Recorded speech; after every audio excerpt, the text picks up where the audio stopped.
precious curios.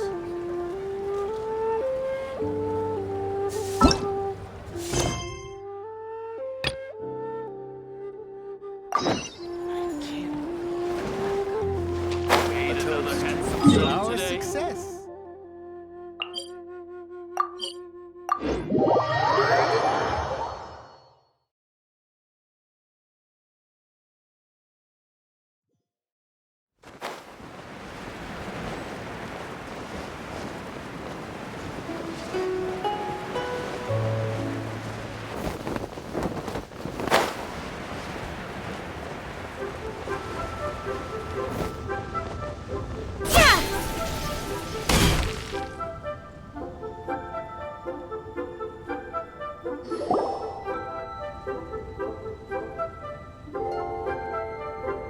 It's shocking how much work there is to do, even for the three of us.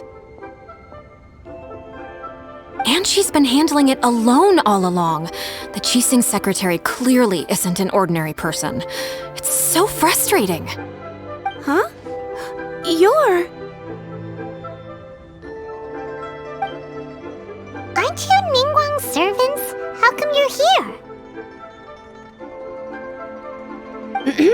We are Miss Ningguang's private secretaries, not servants. Have you seen Miss Ganyu, Traveler? It has been several days since Ganyu left for Joyun Karst. She's the general secretary of the Liyue Qixing. We've only taken over her responsibilities until she gets back. Even though the Qixing have made peace with the Adepti after the latter had denounced Liyue, they still want to pay their respects to the Illuminated Ones. They commissioned Ganyu as their envoy to deliver a letter to Joyun Karst and bring the Adepti the latest news about the crisis. Still, Ganyu should have been back to her usual responsibilities by now, but she's disappeared without a trace. Is that so? Maybe Ganyu just took a little detour. Who can blame her after working so hard? I'm afraid it's not very likely. Ever since we met Ms. Ganyu, she's been nothing but the most conscientious person in all of Liyue. Even when it's time for her annual leave, Ms. Ganyu stays on duty at Yuehai Pavilion saying there is still so much to do. She couldn't possibly be using her mission as an excuse to slack off. Oh, Paimon sees how it is. But she's half Adeptus. She wouldn't get in trouble, right? Why do you look so upset? It's because of this absurd workload of hers. When we first heard the three of us would be taking over for Miss Ganyu, we thought it would simply be a matter of changing our work environment. We couldn't have imagined that Miss Ganyu's daily workload far exceeds what the three of us are used to doing. We don't even know how long we've been working. We feel guilty for taking even a short breather like we are now. Looks like you got a serious emergency on your hands. Speaking of Joyun Karst, Traveler, I've heard that you can go in and out of there as you please. Of course! We've been there lots of times. That's good news. Could you go to Joyun Karst and find Miss Ganyu for us? Preferably before we collapse under this workload.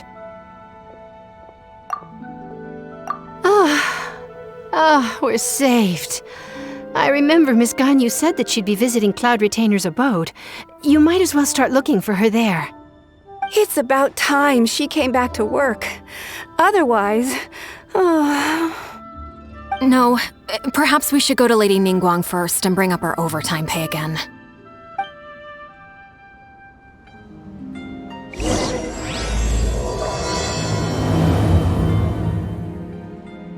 So Ganyu left to visit Cloud Retainer. Doesn't she live in Mel Outsong? We should hurry up. Paimon hopes we can find her there.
standing over there.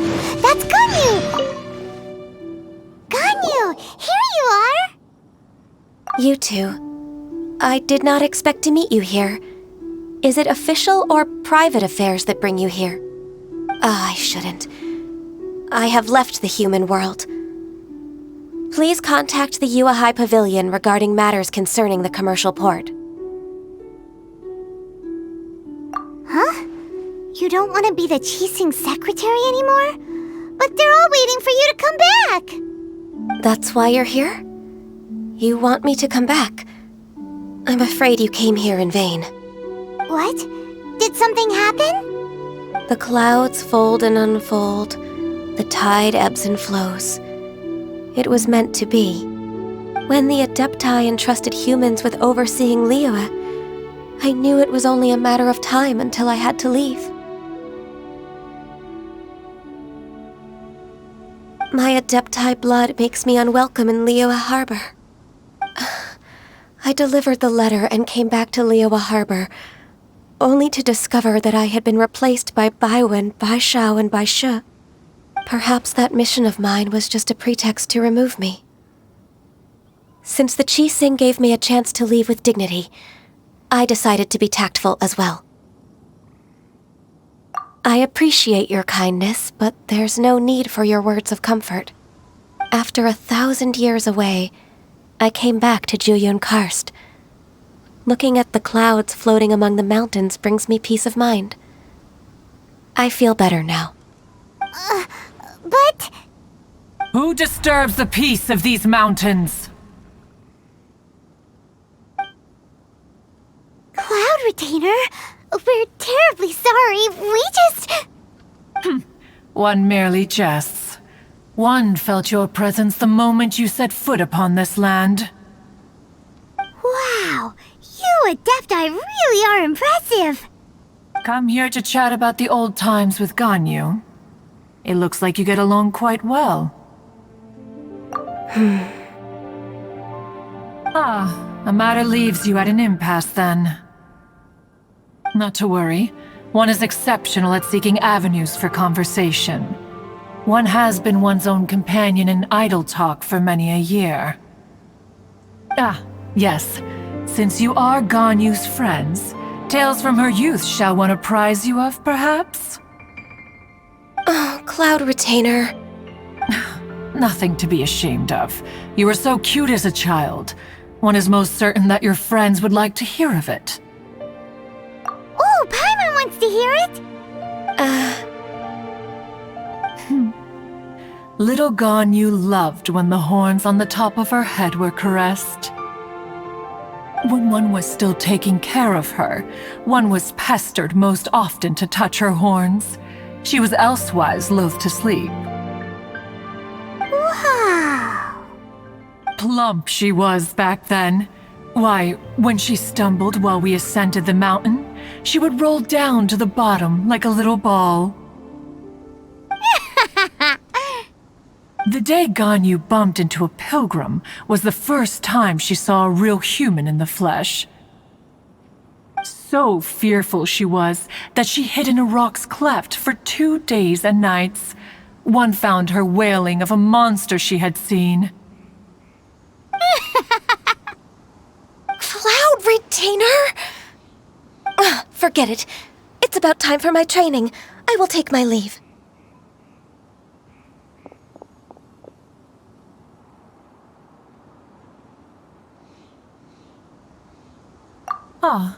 One's intention was merely to relieve the awkward tension.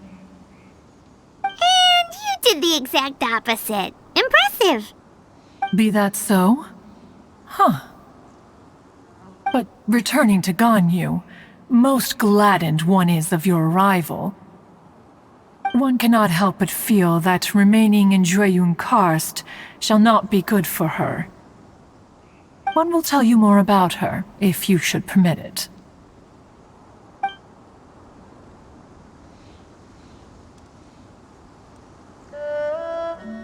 Most benevolent among all Adepti are the Qilin. They drink only spring water and eat only whole grain. But perhaps the mountainous dwellings of Adepti in Joyun Karst might be too lonely for her human side. Under moonlight did one see her last. She stood by the precipice's edge, and upon the mist-veiled mountains she gazed. Her thin figure was immersed in the vast sea of clouds. One noticed her loneliness and sought to convince her to go back to the human world. But just then, she said thus. Liyue Harbor feels even lonelier than Joyun Karst. When I look at the sea of clouds in Joyun Karst, I merely feel the loneliness of a solitary cloud gazer. When I step into the sea of people in Liyue, I feel the loneliness of an inhuman that doesn't belong in the human world. One did, by chance, hear this much of Ganyu's thoughts. Alone, she will find her predicament hard to conquer. One hopes that you will accompany her. Oh, Retainer's right. We can't leave Ganyu depressed like that. Besides, Liyue hasn't given up on her. She's got it all wrong. Anyways, what's that training Ganyu was talking about? She has sought to reclaim her Adeptus side since returning to Joyun Karst. At her behest, one has organized training for her to achieve that end. She should be in the southern part of Mount Aotsong right now, preparing for the trial. Huh, is that so? Let's go take a look then!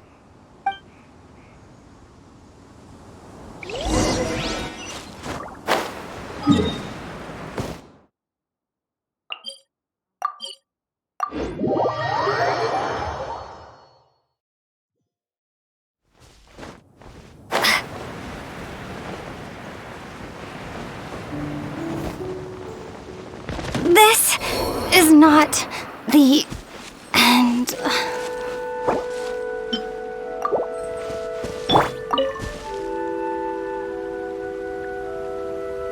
here you are, Ganyu. Why did you come here?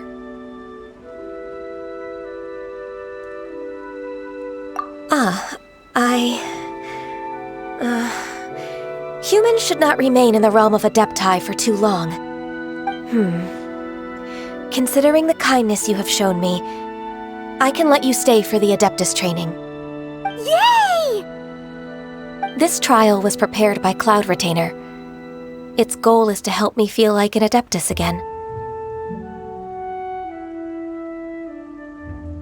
The training is much to her signature style. I hope it won't make it seem like she is too unaware of the abilities of others. Is it difficult? No, I'm aware of your strength, Traveler. The power hidden within you is not inferior to mine. If you're ready, we shall begin the training.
There's a lot of gliding around.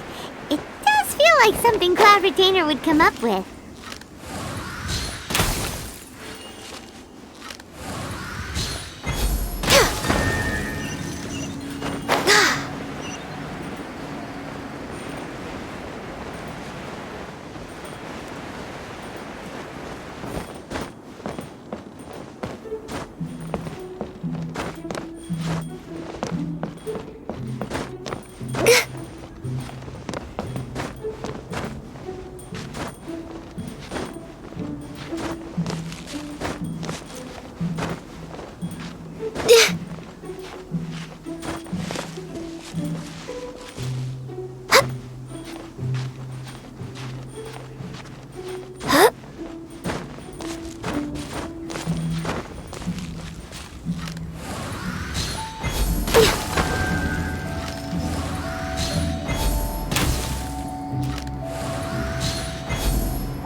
way behind schedule.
Ganyu? Why did you come here?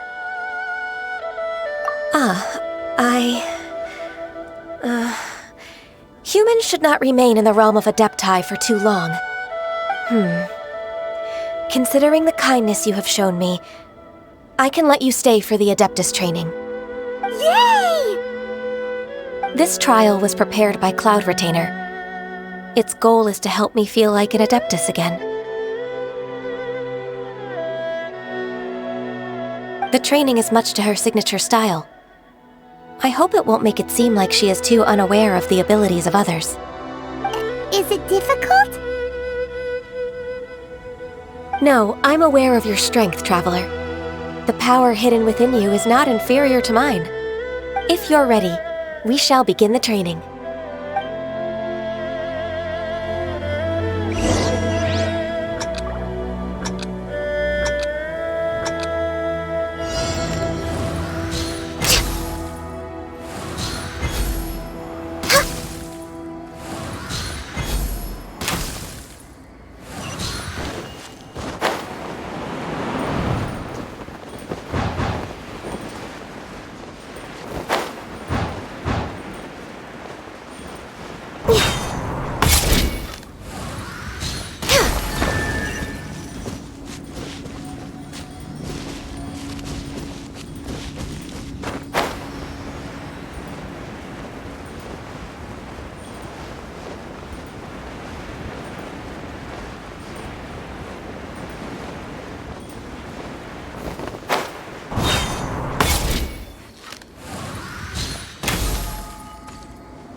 really awesome shooter!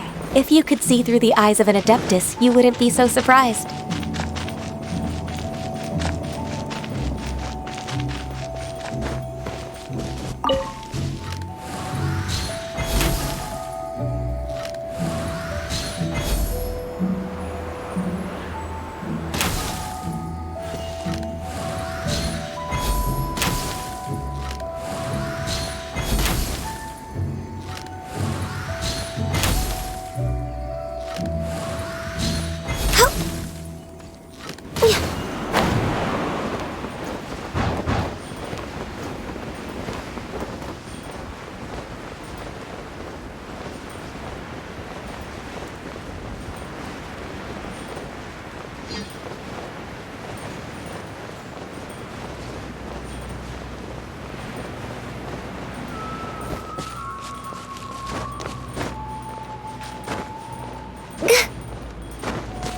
We're way behind schedule.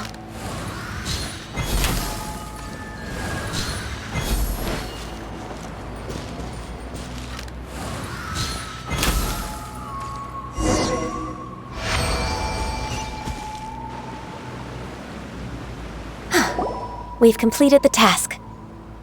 What do you think?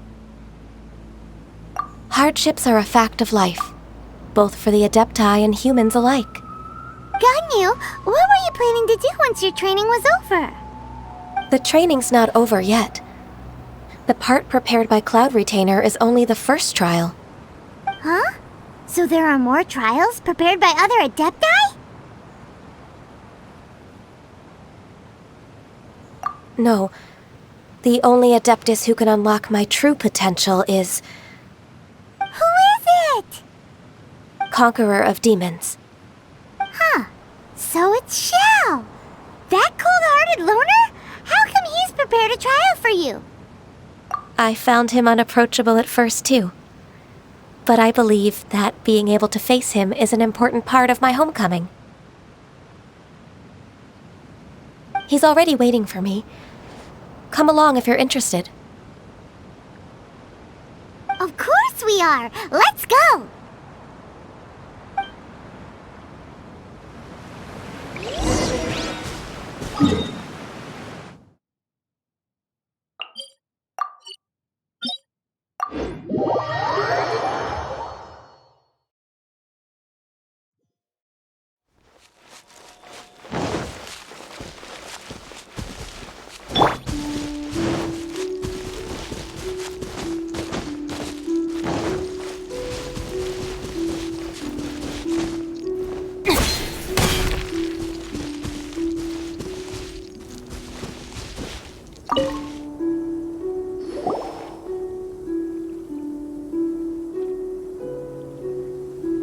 You're half an hour late. I see you still haven't abandoned the wrongful ways of humankind. I'm sorry. I had a meeting with Cloud Retainer. I don't need your explanations and don't require any mutual understanding between us. I'm just helping you with your training. That's all. Xiao is such a strict teacher. You're neither an Adeptus nor a human, always treading the line between the two worlds.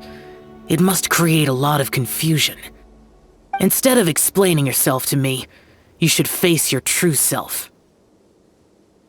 I have nothing to hide.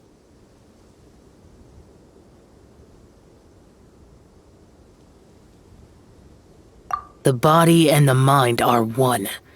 If something worries your mind, your body can help you find a solution. The trial I've prepared for you will explore the true potential of your body. Yes. I'm ready.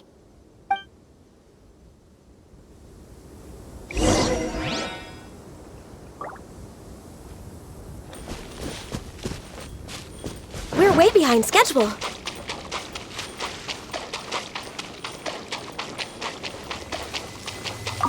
The trial's begun! Paimon can feel it in the air. Even the weather's changed! Field needed watering. The transport coordinators will probably moan about the muddy mountain roads again, though.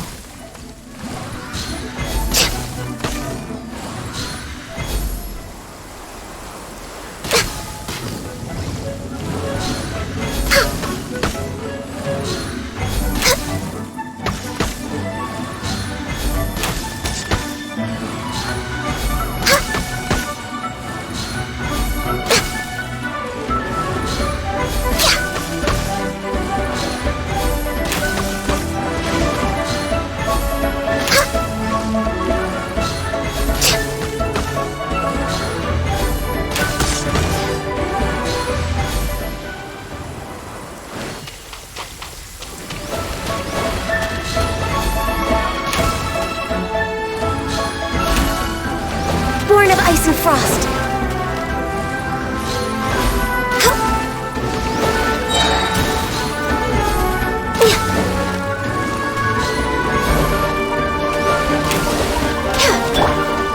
Drop! Nice and spicy! No, my sword!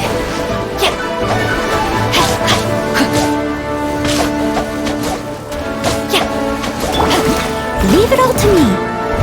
Time to clean up.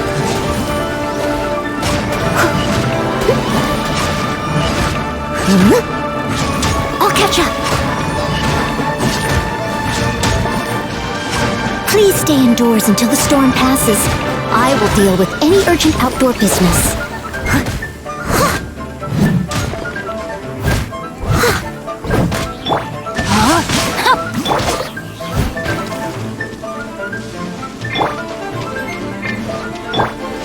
Race you out of the frying pan into the fire!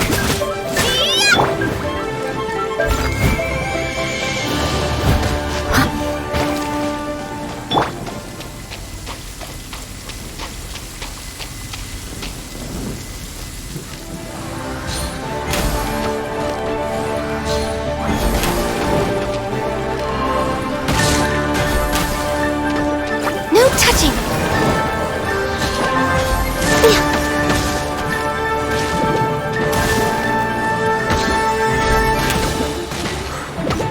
Blaze over!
Access denied.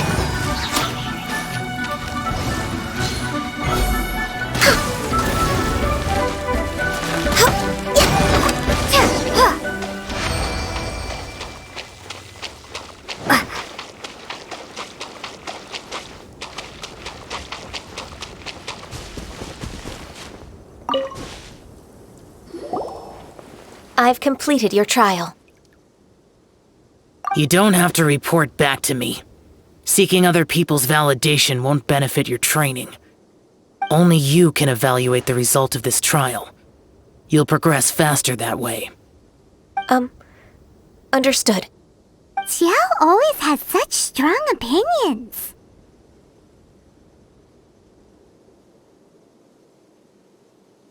From tomorrow on, I'll start raising the difficulty of your training, so you'll have to... I have to do what? Another one of those pesky visitors. I'll leave him to you, Ganyu. It's also a part of your training. Pesky visitor? So even here there are those that Xiao can't deal with?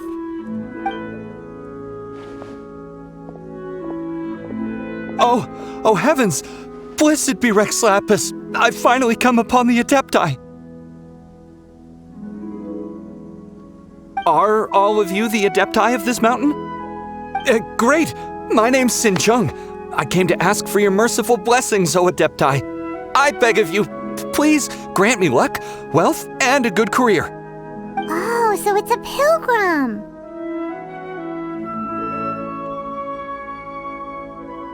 Huh. He can handle any battle, but talking to strange humans is a different story, huh? I am also one of the Adepti. You can say that I'm an Adeptus in training. Perfect. I didn't come in vain then. Although you sound a bit half-hearted. Doesn't matter. What blessings can you grant me? Wow, straight to the point, huh? Dear Pilgrim, you shouldn't jump to conclusions. Adepti don't help every pilgrim for free.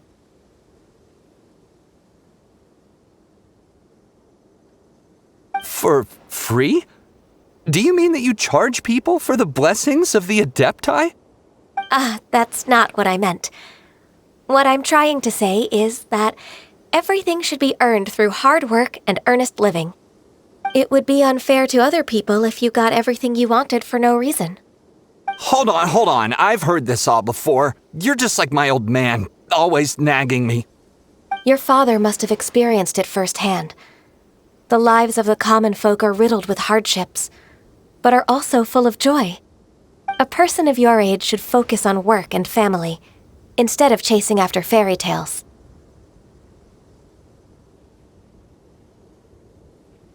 Are you a real Adeptus? Why do you speak and behave like us city folk? You sure you're not one of those swindlers who pose as an Adeptus to cheat people out of their money?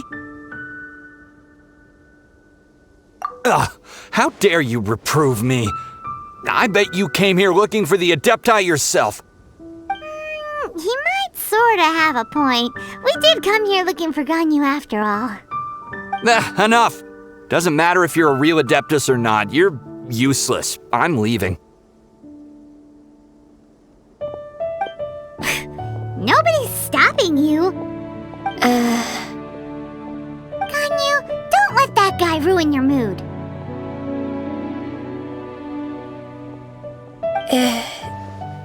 It's not his behavior. The things he said, he was right. I thought that coming back to Jueyun Karst and devoting myself to training would make me feel like an Adeptus again.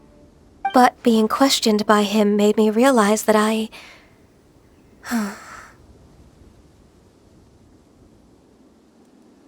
But I'm unwelcome in Liyue Harbor. As an Adeptus,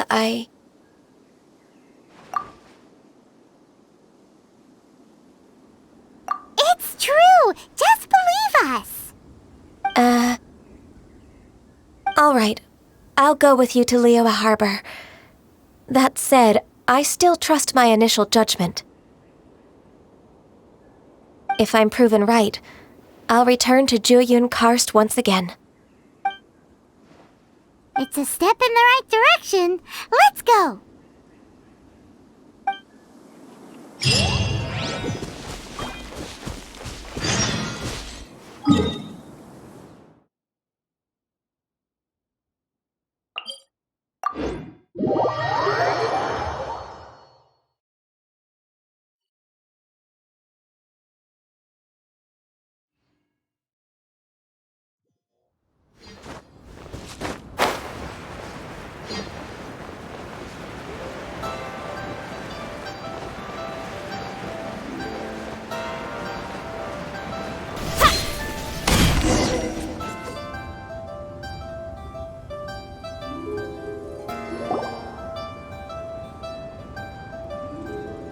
We're finally back!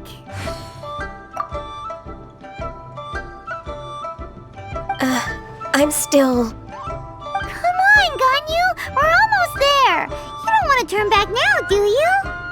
I suppose you have a point. It would be quite impolite of me to leave the two of you now. That's right! Where do you want to go first, then? I've spent too much time in the mountains. The first thing that comes to my mind is the sea. Let's go for a walk in the port. Happy to come with.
The sound of the waves in this familiar port.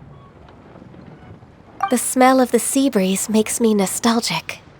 Ganyu, you didn't leave Liyue for that long. Why do you look so moved? Well, I used to be so busy. I haven't taken a stroll around here in a long time. Huh, that's true. Ganyu seemed to be working all the time. Well, when I think about my time here, I've spent most of it behind a desk filing documents. It put me in a certain mood, similar to the one I felt during my training in Jueyun Karst, in fact. Is that? It is! It's Lady Ganyu. I wouldn't have thought I'd meet you here. You were always so terribly busy. Lady Ganyu? Why are you calling her that? Please don't also start calling me that. Allow me to introduce Uncle Tian. He is... That's all right. Just tell them the truth. They have done so much for Liyue after all, and I am the one who has yet to introduce myself. Uncle Tian is a member of the Liyue Qixing, the Tianshu. What? This grandpa is a member of the Qixing? The same rank as Ningguang? Hush now. I must ask for your discretion concerning my identity. Fishing in the port and strolling about are the greatest pleasures of my life. I have no wish to be followed around by those armed guards. In most people's eyes, I'm just a forgetful and wordy old man. Uncle Tian is too modest. He's been around for a long time. There's no one who can replace a person of such noble character.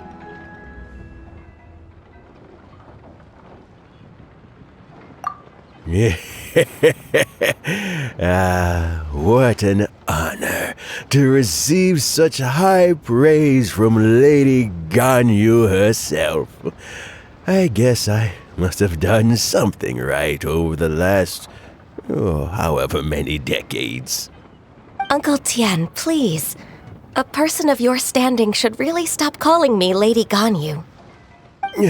My apologies. It's not intentional, just a habit from my younger days. Thank you for looking after me when I first ascended to my position in the Qixing. Oh, so you've been friends for many decades now, huh? Oh, I was just fulfilling my duties as the Qixing secretary. It's nothing worthy of your gratitude. Talking about secretaries, I don't know if I should bring it up. Ganyu, I believe you know my daughter, Huixin. She seems to be a bit troubled recently. Yes, she works at Yue High Pavilion and she's my junior. How can I help her? I don't know myself, really. She's all grown up now and doesn't like to ask for my help. May I trouble you to meet her at Yue High Pavilion? She just needs a bit of guidance. With pleasure. Solving the Qixing's problems has always been in my job description. She's back in character, just like that, Huh.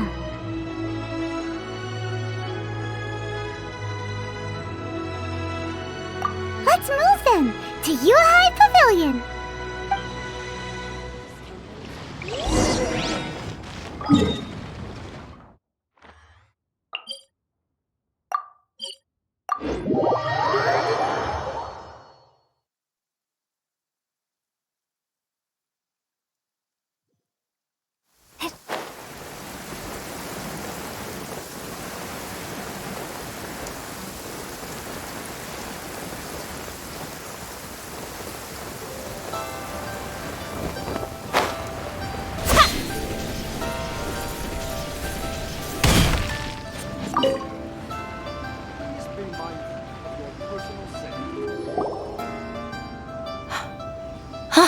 Miss Ganyu, it's been too long. I don't know why, but seeing you brings me a sense of peace in these chaotic times.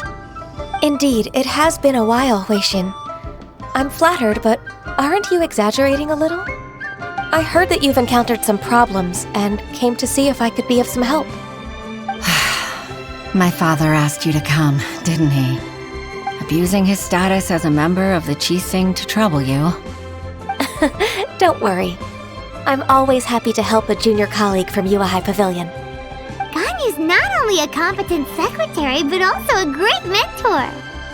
So, what can you tell me about the problem? Ugh, where should I start?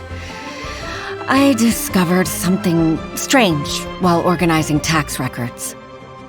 There are obvious irregularities in the tax declarations of two stores, Second Life and Wanyo Boutique. However, whether I question the shopkeepers or check their accounts, I can't seem to make any progress with my investigation. Without any evidence, my hands are tied. I see. It's not uncommon for merchants to be blinded by greed.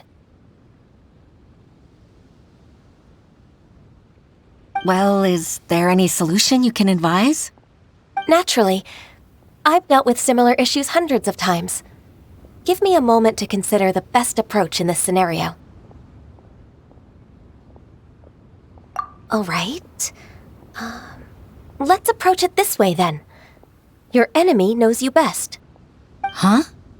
If I remember correctly, Second Life and Wanyo Boutique are old business rivals, competing for market share due to their similar wares. In that case... I know what you mean, Miss Ganyu. Exactly. Let's start with Wanyo Boutique. The owner's name is... Bolai, isn't it? Yes, you're right. Follow me, please.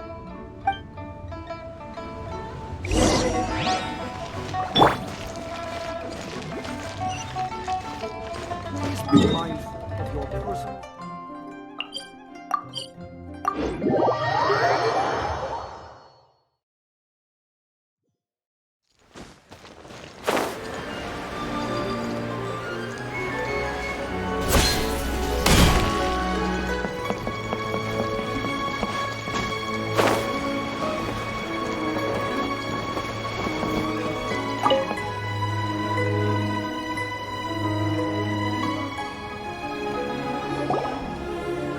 Aha! We meet again, traveler. And you must be from the Yuhai Pavilion? I suppose you're about to place a big order. I'd be honored to offer you my wares. That won't be necessary, Mr. Bolai. Wanyo Boutique's credit is not sufficient to accept orders directly from Yuhai Pavilion. Should we need to place such an order, we would certainly go to Second Life instead. What? Second Life? Ugh. That rascal Dongsheng. He's stealing all of my customers. Well, Second Life's credit has always been excellent, and based on their tax records, their business is thriving. Tax records? Thriving? Huh. Is there anything you'd like to share with us, Mr. Bolai? Don't let that rascal fool you. I know his dirty tricks best. If you don't believe me, show me his tax records. I'm sure I'll find something fishy in there. You know Second Life's business so well? Of course. Ugh, their every transaction makes my blood boil. I'd rather lose money myself than see that rascal make some.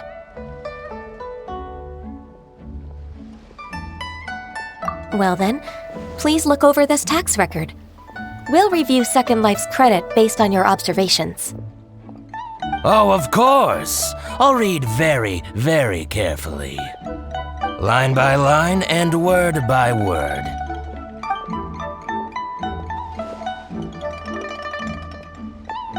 Ah, here, I found it! That exquisite wooden furniture set he bought from Fanmu Carpenters at the beginning of the year. Ugh, he even flaunted it in front of me. Look at the tax record. Not a word about that furniture. And he kept all the profit for himself. I see. He must have gotten rid of all the documents related to this transaction. No wonder there was no trace of it.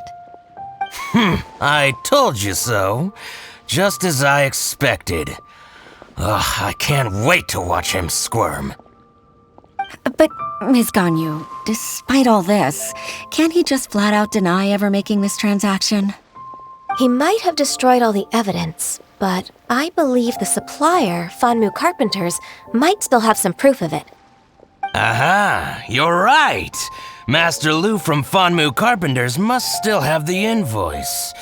He wouldn't be swayed by the likes of Dongsheng. I hope so. Let's go to Fanmu Carpenters. It should be near Qingsa Village. Thank you for shining a light on this case, Mr. Balai. Oh, please, that's nothing. I just hope you won't be lenient with him once you find the evidence. That's the best way to show your gratitude. I'm afraid I can't go to Qingsa Village. It's all right, Weixin.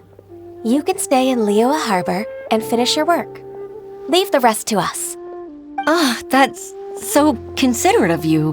Still, I'm sorry to trouble you like that.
Treasure hunting, a valiant endeavor.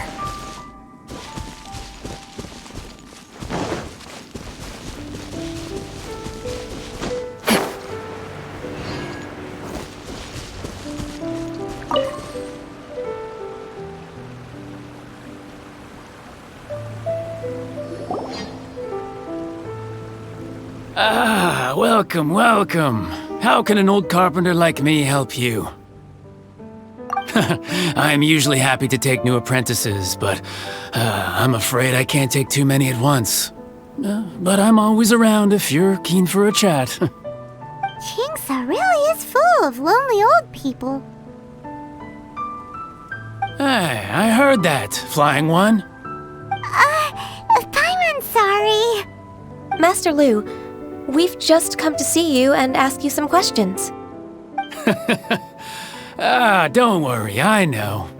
You're from the Yuehai Pavilion, right? Why would the Qixing care about an old man like me? Well, whatever. You said that you want to ask me something. Ask away, then. You're very direct, Master Lu. I will be plain.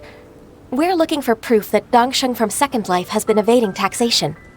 Dongsheng bought some furniture from you at the beginning of the year. Do you still have the invoice or any other record of that transaction? Oh, it's about Second Life. It was a big order. How could I forget? Sure enough, Mr. Balai was right. Could we perhaps borrow that invoice?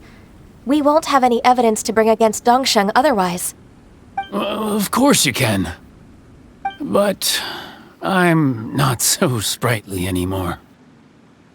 What's that supposed to mean? I only do my woodwork and display finished wares here at Fanmu Carpenters.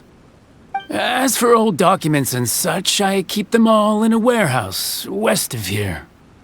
But some troublemakers have recently moved there, invading my warehouse. I tried to drive them away, but they just wouldn't leave.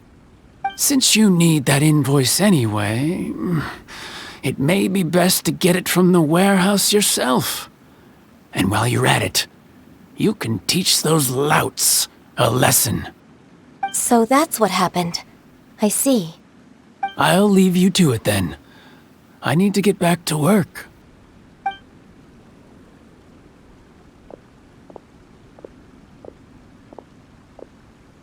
Take back the warehouse, find the invoice. Time for us to show our stuff in a fight.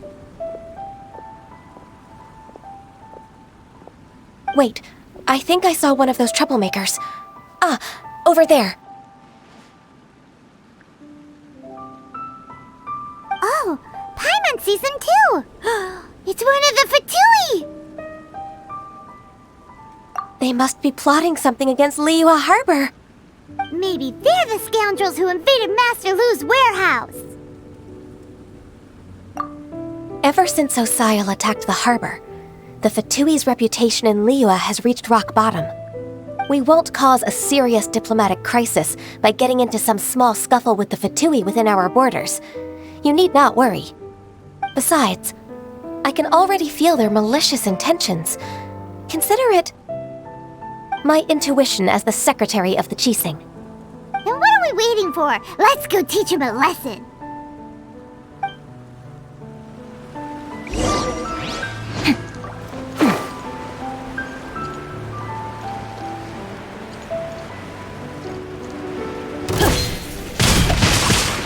Witness the power of Guhua!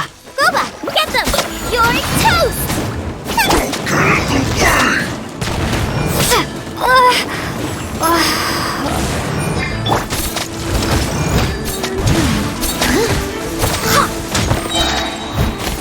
As a dutiful maid would.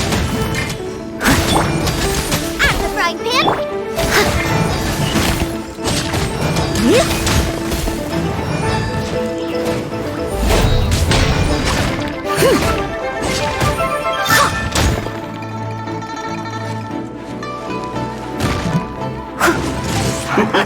Steady as stone.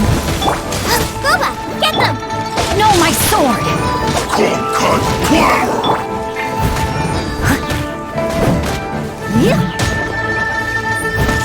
Flash Frost! Nice and spicy!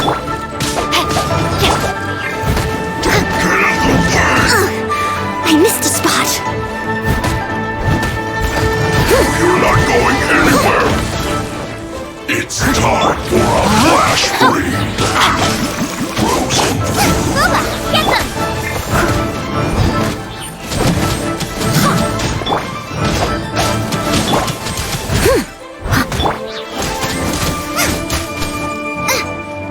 Nice and spicy!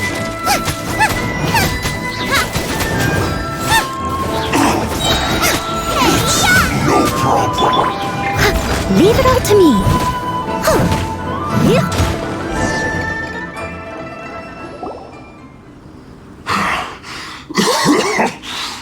You scoundrels! I think you've had enough. About time you tell us your plan. No? Plan? What plan?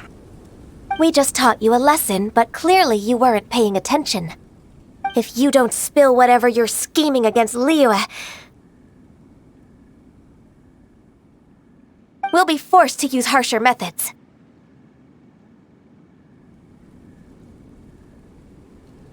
I'm telling the truth.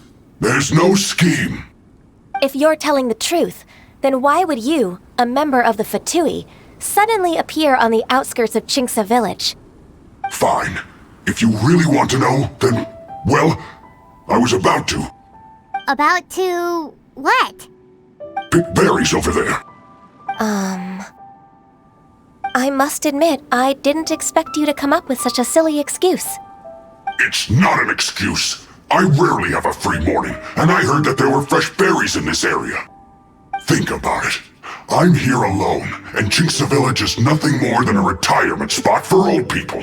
What could I be scheming anyway? Judging by how he's looking at us, it does seem like he feels like he's the victim here.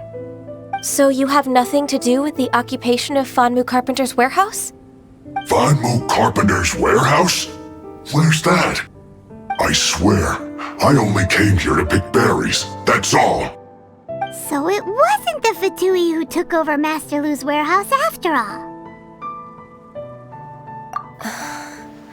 I also feel that he's telling the truth. Whoopsie! I misjudged the situation and offended you. My apologies. Our exchange only represents my personal views. If you wish it so, you can file a complaint to the Ministry of Civil Affairs. Exchange? This woman, she's clearly aware that the Ministry of Civil Affairs wouldn't side with us, Fatui. Yes, precisely. As an alternative, you may try to solve this problem with force once again. Paimon's in! Darn you. How can you wear that solemn face while bullying me like this? What's your choice, then? I'll get back to my berries.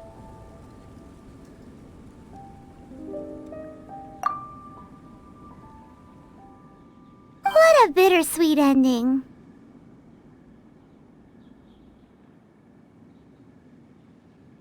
I made a laughingstock out of myself. I might have spent too much time away from work. My intuition is not as accurate as it used to be. No worries. It's always nice to teach the Fatui a lesson. Let's keep moving towards Master Lu's warehouse. Our goal is to get the invoice, after all.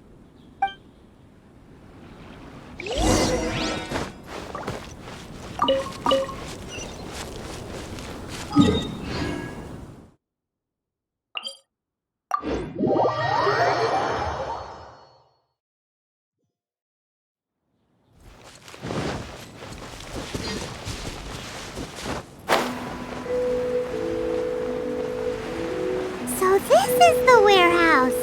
Seems like those troublemakers were nothing more than a few hairy churls. Let's show them what we got.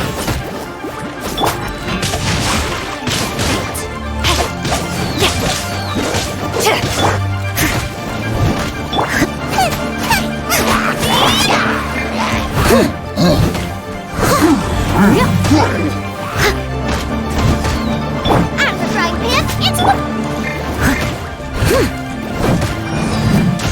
I must leave no stone unturned. No, my sword! Let me weave you a verse.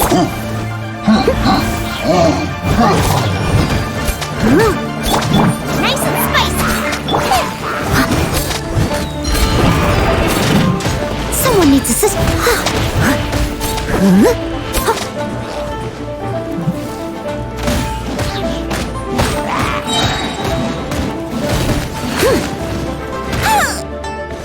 As a good knight should.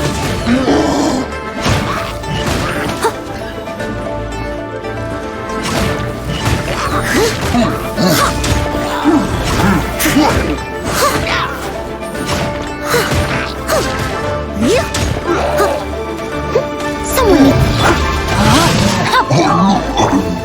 Leave it all to me.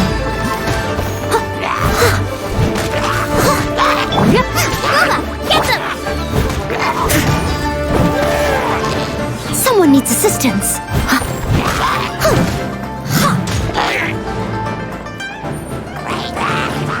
I'll catch up.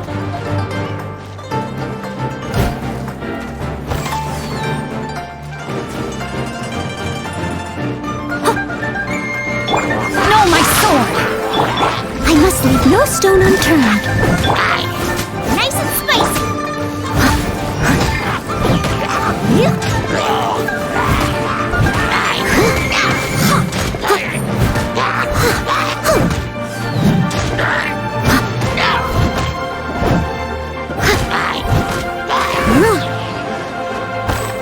Someone needs assistance.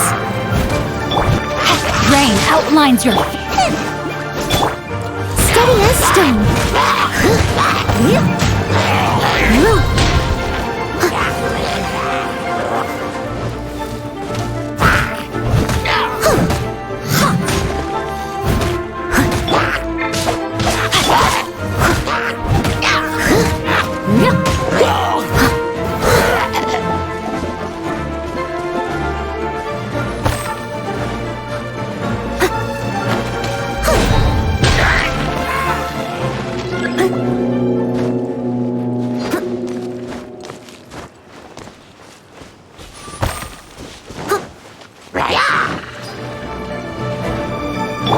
No, my sword! Boba, get them! Eat this! Witness the power of good heart! Time to clean up!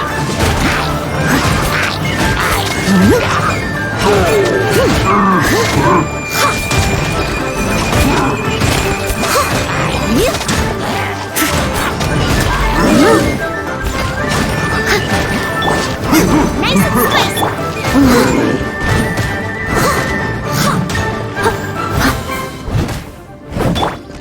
Rain outlines your...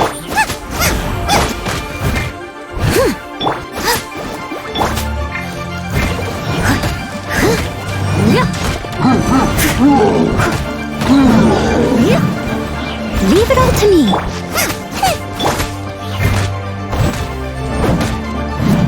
Someone needs assistance. Boba, get them! No, my sword!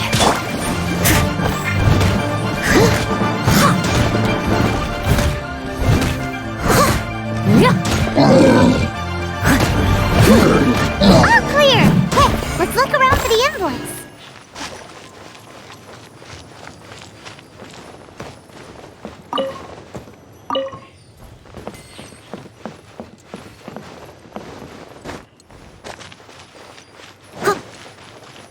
This one is an invoice from One Min Restaurant. Some dining tables and chairs. That's not it. This one is Wangsheng Funeral Parlors. Oh, so they make coffins too. This one is Second Lives. We finally found it. Let's bring this invoice back to Huishin.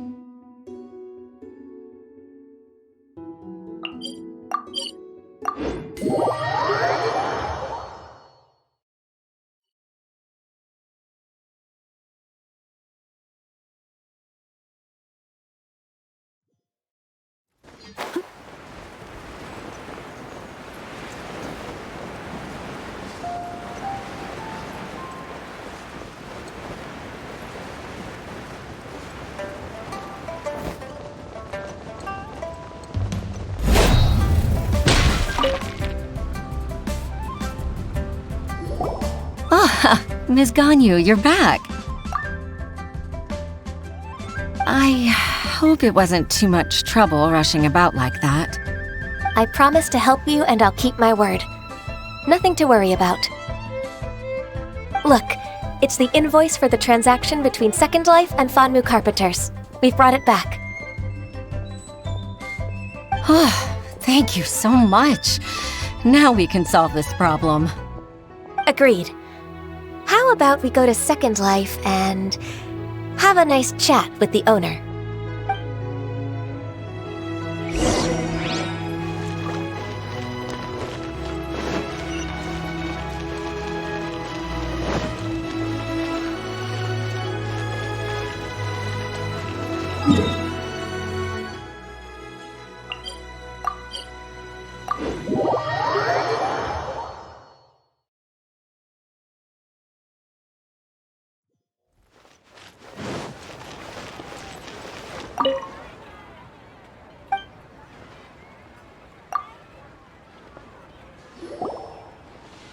Isn't it Huixin from the Yuehai Pavilion?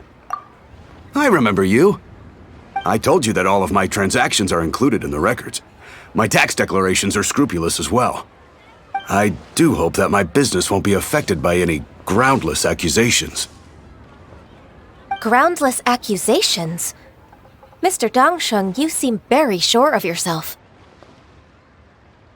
But I sincerely advise that you cease this behavior immediately. It is liable to affect the fine you'll need to pay in the end.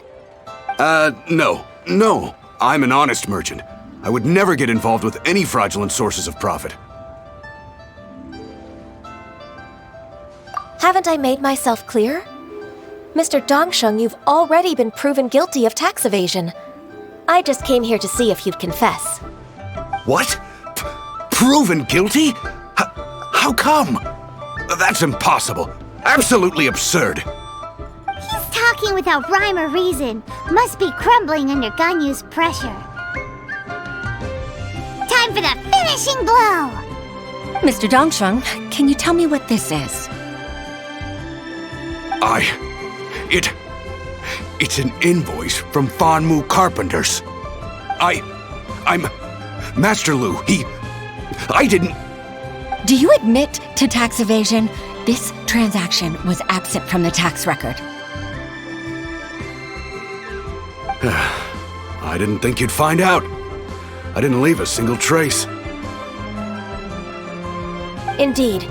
We wouldn't have found out if it weren't for Mr. Boalai's aid. Balai? That imp from Wanyo Boutique? So he told on me behind my back. He's got his own share of dirty laundry. Oh? Mr. Dongsheng, I'd like to hear a little more about this dirty laundry. Would you care to elaborate?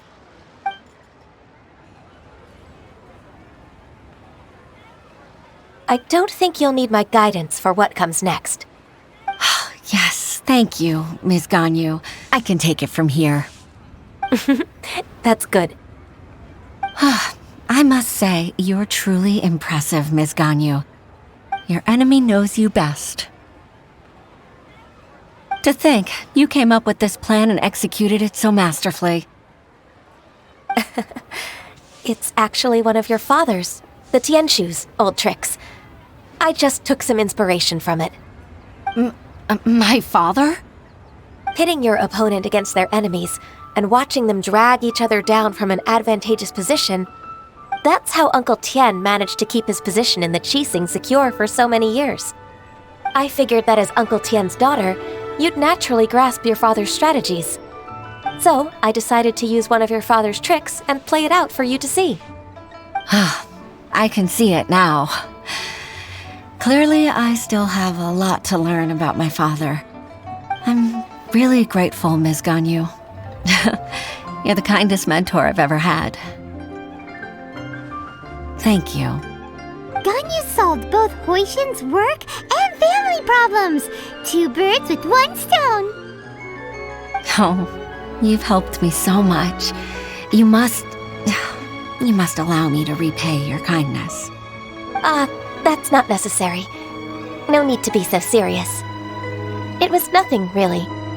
Then let me treat you to a meal. The Traveler and Paimon are invited as well. I appreciate your help. All right, come on, Ganyu. Just say yes. Let's eat.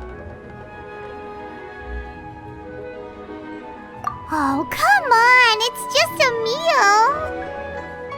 meal. If it's just a meal, there's no reason for me to decline. It'll be my pleasure, Huixin.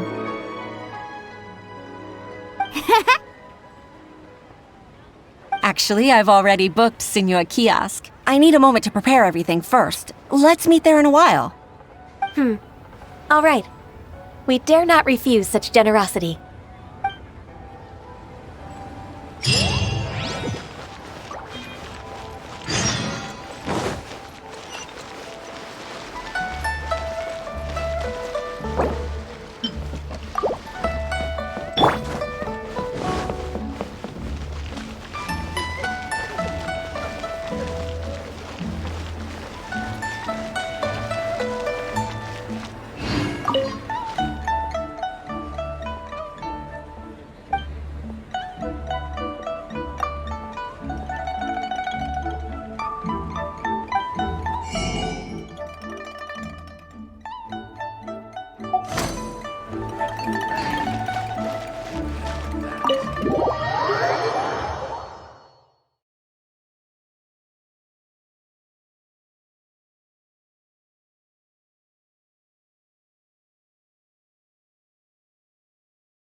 Miss Ganyu, thank you for accepting my invitation. And as for the two of you, your presence is also much appreciated. Sure! That's so kind of you, Huixin. You went to great lengths to organize this. Truth be told, apart from thanking you for all the help, there's something I'd like to tell you. Oh? If there's anything I can help you with, just tell me straight away. No need to hesitate. Oh, no, I don't really need help. Could you just listen for a bit? With pleasure. When I was a little girl, my father used to tell me many stories about you, Miss Ganyu. Even though I have the utmost respect for my father, I always admired how gentle and reliable you are. I've only decided to join the Yuhai Pavilion staff because I've always looked up to you. I didn't know that you think so highly of me. However, in reality, working at the Yuhai Pavilion turned out to be an arduous task. I can't compare myself to such an outstanding secretary like you. I often doubt myself as a result. I disagree. You're a great secretary in your own right. Thank you. Over the years, I became a mother, too. Huh? So Uncle Tian is a grandpa! Influenced by my youthful ideals, she followed my footsteps and came to be a secretary at the Yuhai Pavilion, too. At first, I was worried about her. It's not an easy job, after all. To tell the truth, I'm still unsure if she's capable enough. But after all that happened this time, I've made up my mind to support her choice. So, what made you change your mind? The fact that she'll have you, Ms. Ganyu, as her senior colleague. You'll help her, gentle as always, and tell her your mom used to do it like that. It'd be such a beautiful moment. If it's not too much to ask for, she might still need your guidance in 20+ years, too. Huixin, I never thought that I meant so much to you. Just like when you showed me my father's trick. Having you as their witness makes people feel at ease. Witness? It's true that I've witnessed thousands of years of Liyue Harbor's history. All the changes it's gone through, the stories of its people. But I've always regarded it as nothing more than the source of my loneliness. Huixin, you don't know how important those words are to me. You've made me realize that I share another connection with the people of Liyue Harbor, apart from my contract with Rex Lapis. They rely on me, accept me, and long for me to bear witness to their stories. Oh, of course. You're irreplaceable to us. That's right. That's why I can't disappoint you. Hooray! Ganyu's finally cheered up! Even if I've really been supplanted, I wish to fight for my place. I won't let you down. I'm going to fulfill my contract and keep working as the Qixing secretary.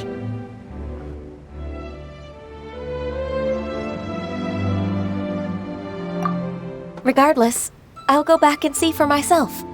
I'm afraid that it might have all become a mess during my absence. No time to waste. Let's get back to work. Good luck, Miss Ganyu. We're leaving already? Paimon's still hungry.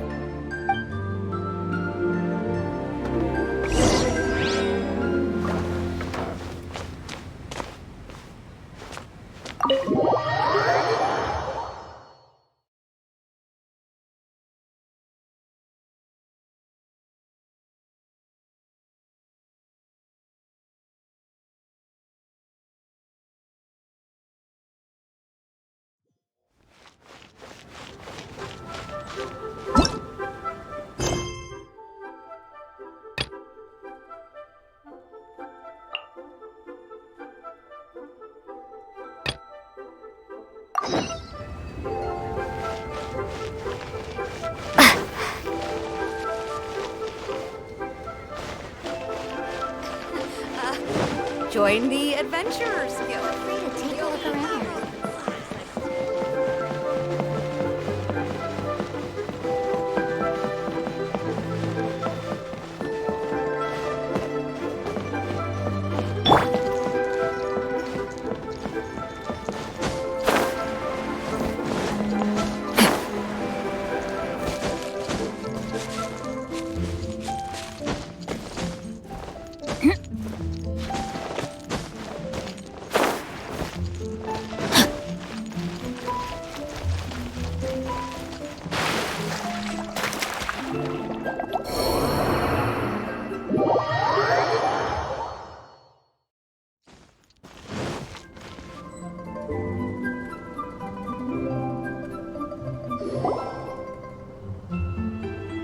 I have gathered everyone here today to make an important announcement. Perhaps some of you will have heard the news already. I am, in fact, planning to rebuild the Jade Chamber. Rebuild the Jade Chamber? That's a huge project! So the rumors are true. No wonder the price of building materials has gone up so much lately. The Jade Chamber means a lot to Lady Ningguang. Getting involved in this would be a huge opportunity. Lady Ningguang, is there any way we can be of service? Patience. Since the news made it out a few days ago, I have already had many people contacting me to declare an interest in joining the project. Nevertheless, I do have a few matters I should like to entrust to you here today. The building site has been chosen, and most of the materials have been assembled. 3 key items are, however, still outstanding. They are as follows: Sunset Vermilionite, Wonder Cores, and Adepti Sigils.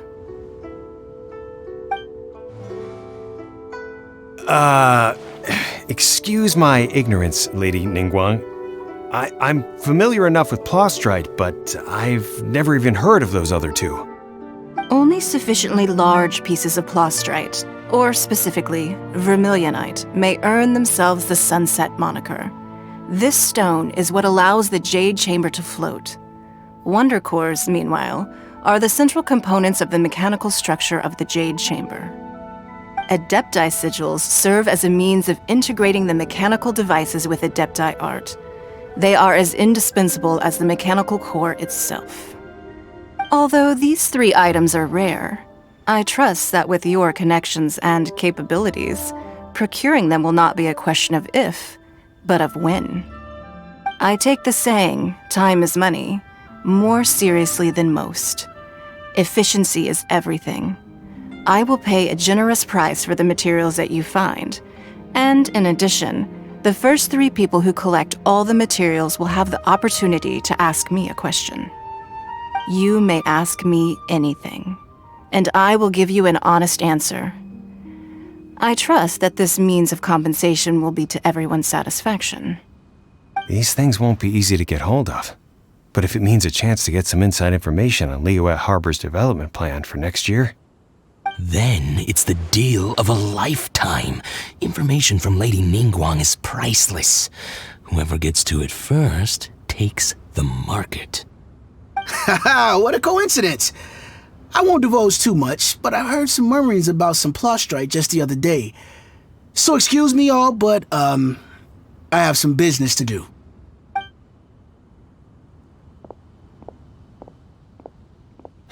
No. We better move quickly, or this opportunity will be snatched away from us. Ningguang's rebuilding the Jade Chamber? This is a huge deal! Let's get involved!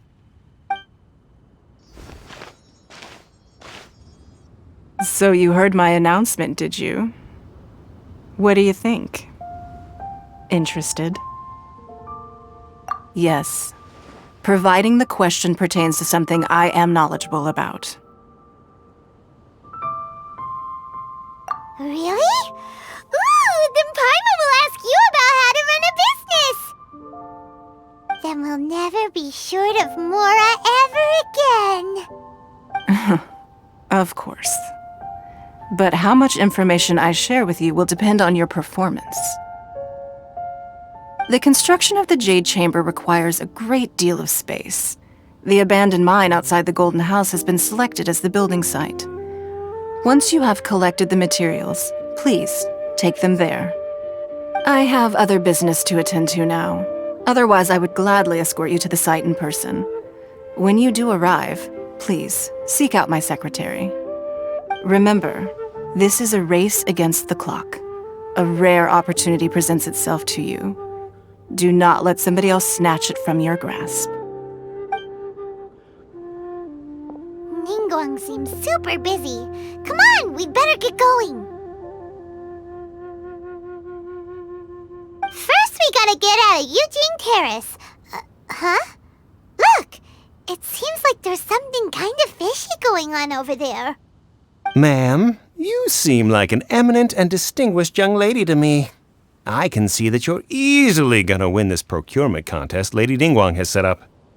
As it happens, we have some information about the materials that I really think might interest you.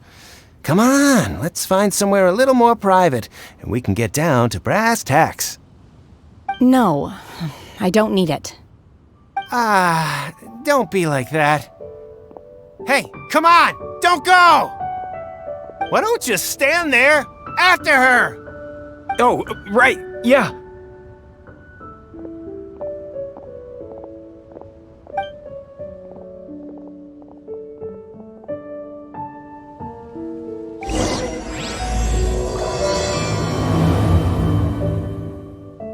Did you hear that?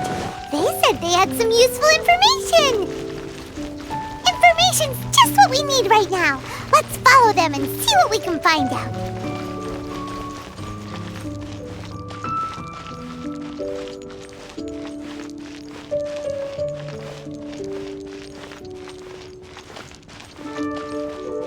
Time to act. Huh. They're not here. Let's keep looking.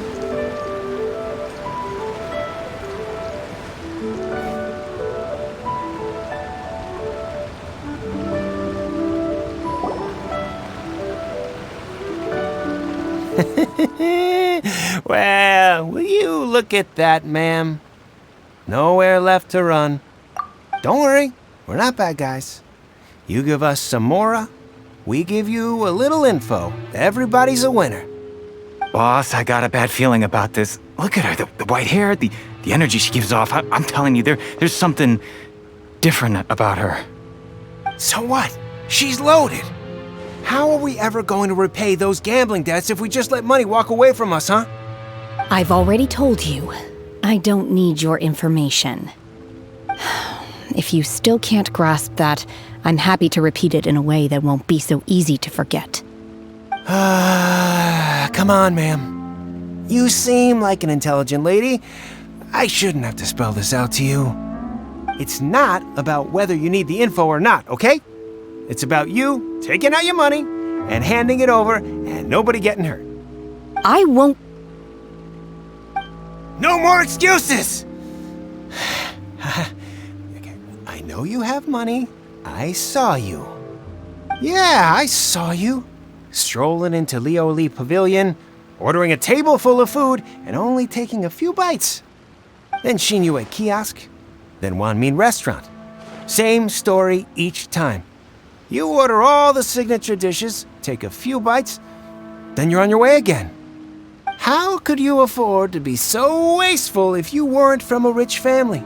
And since you're so rich, what's the loss to you in giving us a little spare change, huh? Master warned me not to lay a hand on anyone in Liyue Harbor. But here we are. Perhaps...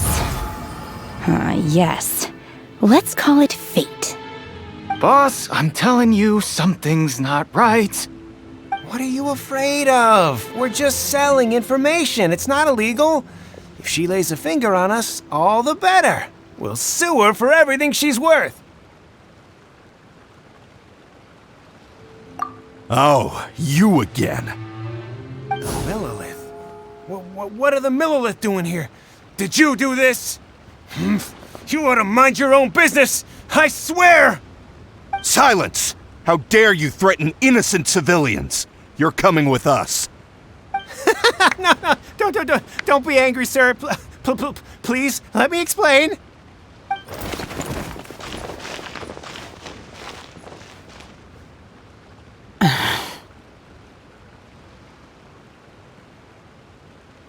Shenhe, Shenhe? my name. Oh, so your name's Shenhe. Paimon's name is, well, Paimon. And this is Paimon's travel buddy. Oh, I've heard about you two before. Thank you for helping to defuse the situation. I could have dealt with it myself, though. I suspect smashing his head against the ground a handful of times is all it would have taken to get him to surrender. You can't do that. That's way too violent. This is Liyue Harbor. There are laws against that kind of stuff, you know. Laws? No, apparently not. Really? So how exactly have you...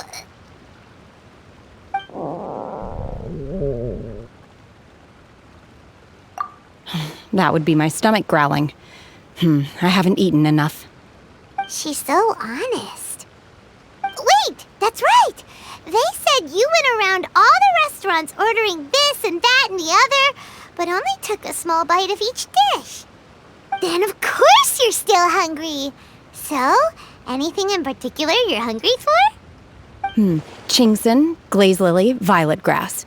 These are my usuals. Medicinal herbs? Kinda hard to explain. Anyway, Boo Pharmacy's not far away. Let's take Shenhe there for a big medicinal meal. After all, you can't work on an empty stomach.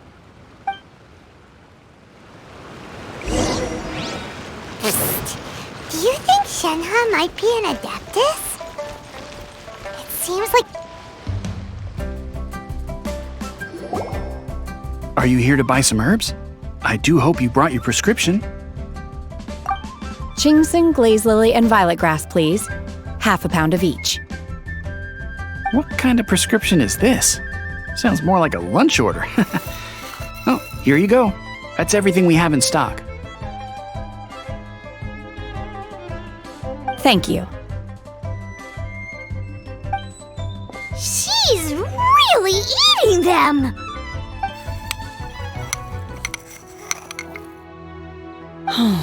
My hunger has now abated. Thank you. Rather awful. Though they were not completely devoid of sweet fragrance. After consuming a large quantity of them, bitterness is all that remains. So, how come you chow down on these and barely touch the restaurant food? If Paimon had enough Mora, Paimon would go to the fanciest restaurant in town and order a whole table of food and eat it all in one go. Because I'm not sure whether I will remain here in the future. The food of the mortal realm is most delicious, but should I return to the mountains, yearning for the food here shall only pose an obstacle to my continued spiritual development. Sampling each dish in order to appreciate its taste is enough. Return to the mountains! That proves it! Paimon knew she was an Adeptus! Enough about me. What are your plans from here? Oh, right! Paimon almost forgot! We came out to take part in the Rebuild the Jade Chamber competition! And now we're probably super behind because we've been held up for so long. I see. I heard something about the contest when I was passing by. Yep! You get to ask Ningguang any question you want if you win! Were you interested in the contest too, Shenhe? I came for the rebuilding of the Jade Chamber, but until this point I had no intention of joining a contest. However, you have shown me your kindness, and I would now like to lend you my assistance. Oh, don't worry. I ask for nothing in return. Wow! You really don't have to. But having an Adeptus help out will make things a whole lot easier, so...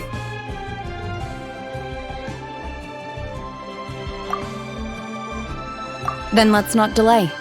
I have a plan. Great! Paimon bets this is gonna be the awesomest plan ever! I am not sure whether or to what extent this plan can be classified as awesome. I do, however, believe it will be highly effective. We simply need to dispose of everyone who's currently ahead of us. Then, we alone shall become the victors. Veto! That is not acceptable! Not by a long shot! Really? But I hear that competition is in essence about conflict and one-upmanship. Look, we want to win this competition fair and square, okay? Sunset Vermilionite, Wonder Cores, and Adepti Sigils. Let's start at the top of the list and work down. So, for Plostrite... I was wondering who I could hear arguing over there. So, it's you. Baishu?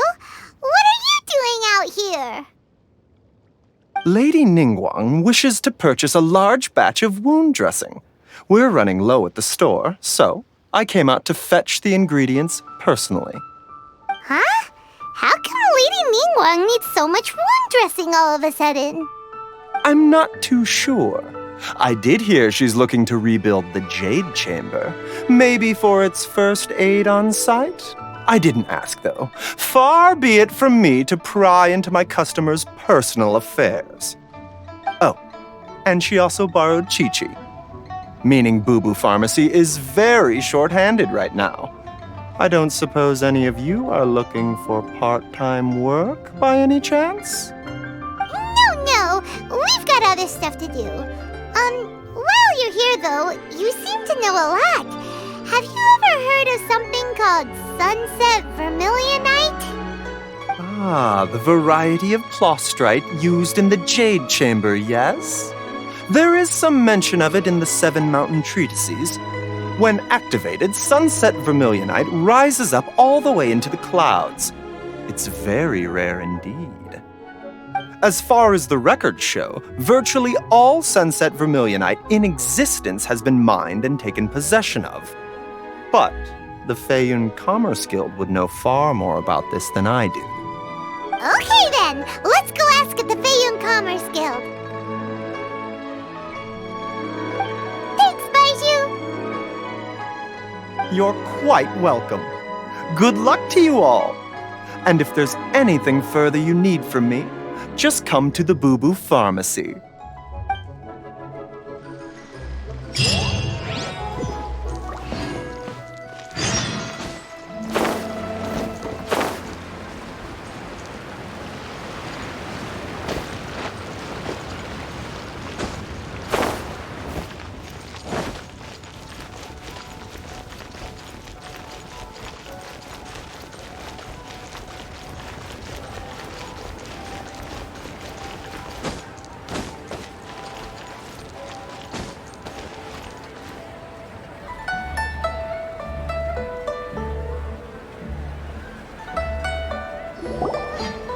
Master Xingqiu, thank goodness you're finally back. Oh? Why do I detect an urgency in your voice? The guild has had a whole string of strange orders in recently. Everyone's been completely caught off guard. Your father gave me specific instructions to ask you to stay and help out if I happen to see you. I see. Have someone sort the orders by type for now. I'll deal with them myself shortly. Oh, how wonderful. Thank you, Master. With you on the job, I can breathe a sigh of relief. Hey, Xingqiu! Glad you're here. We want to ask you for some information. Traveler, Paimon, please wait a moment. Shu, I need to entertain some guests. Please continue with your work for the time being, and we'll discuss the matter of the guild's orders in more detail later on. Understood, Master Xingqiu. Then I will leave you in peace. I wasn't counting on finding you here today. What's going on? And how, pray tell, may I be of service? Xingqiu, have you ever heard of Sunset Vermilionite? Oh, I see. So you've entered Lady Ningguang's contest as well.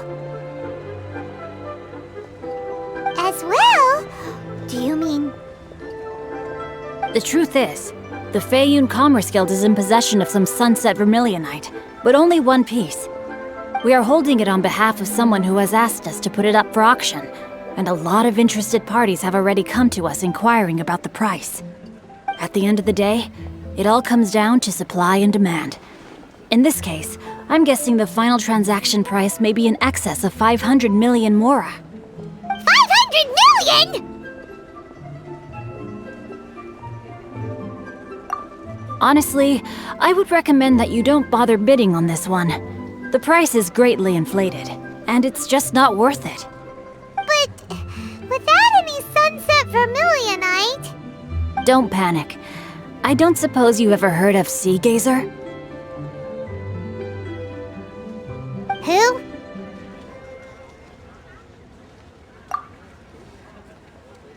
Sea Gazer was once very close to Mountain Shaper, but if I am not mistaken, he has already passed away. Yes, precisely. I didn't know anyone else knew about him.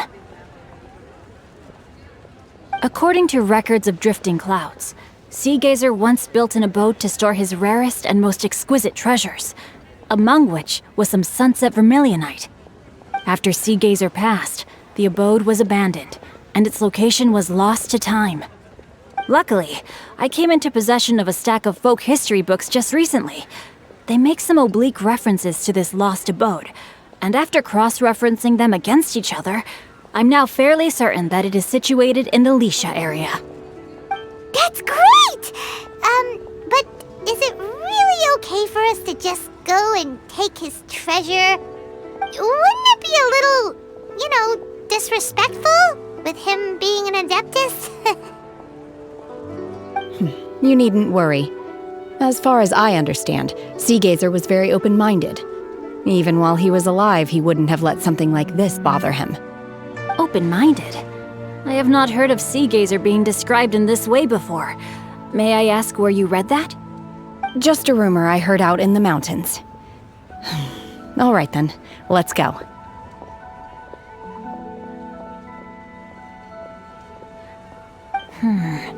There's something about this young lady that reminds me of a good friend of mine.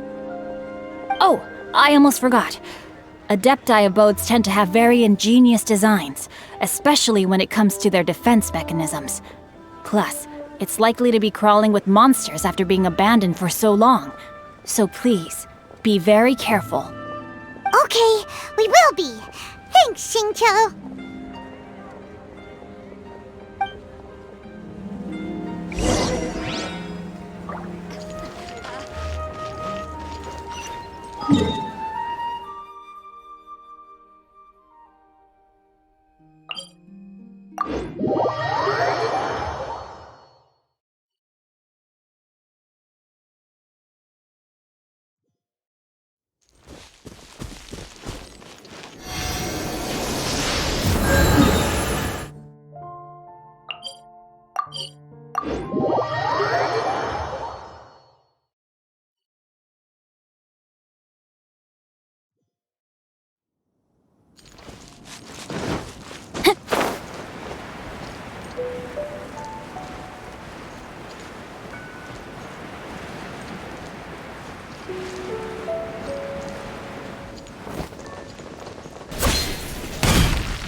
Let's see. Xingqiu said it should be around here, but Paimon doesn't see anything.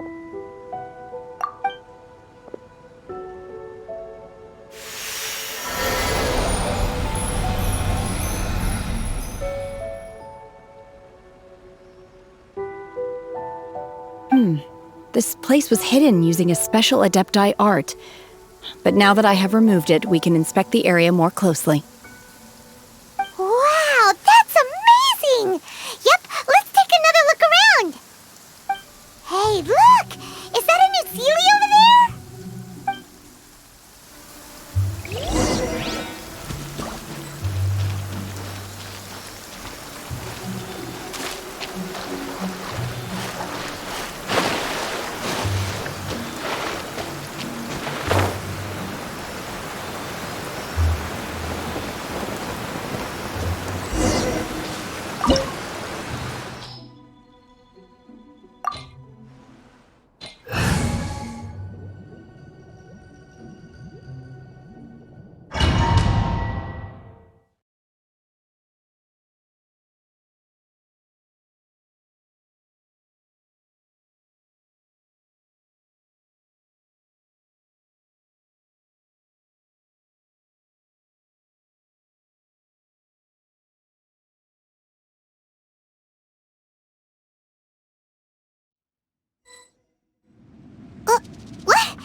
Weren't we at a waterfall just now?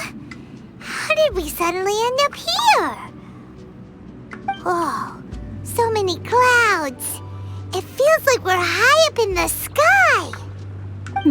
I believe this is the abode of that Adeptus. With any luck, the sunset vermilionite we're looking for should be in here. Really? Let Paimon see! Huh? Isn't that the Sealy from before? Look, it's gone and snuck beneath the clouds. And now that Paimon takes a closer look, the rocks and trees here don't seem complete. Oh, could there be something below the clouds? These are not real clouds. They are the product of an Adepti art used for spatial partitioning. If we want to go down, we must first destroy the mechanism that is maintaining the Adepti art. All right, then let's do it. I sense the presence of monsters in this place. I don't know where they are hiding, so we'd better be careful.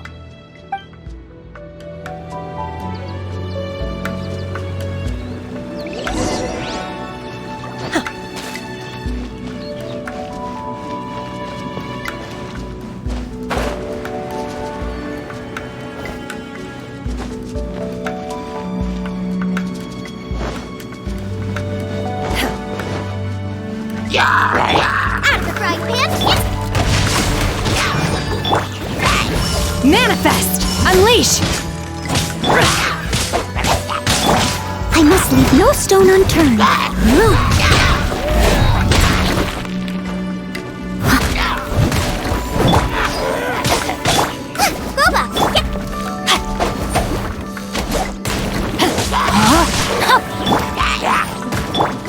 Obey! Unleash!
Obey! Manifest!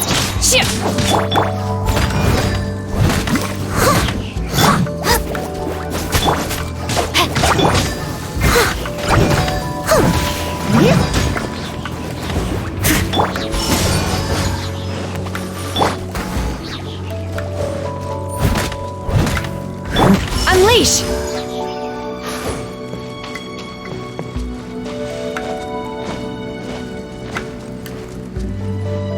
It appears that we've been taken for intruders. This time, why not allow me to take care of this?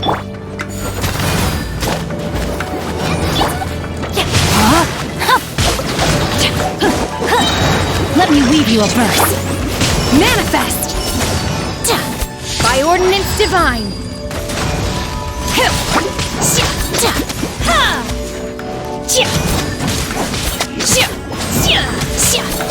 Obey! Crumble apart! Unleash! Rain outlines your fate. Steady as stone. Do your master's bidding! Manifest! Boba, get them!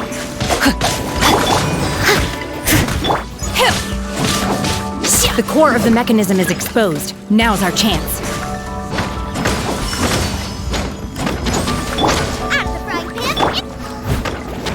Leave it all to me. Obey!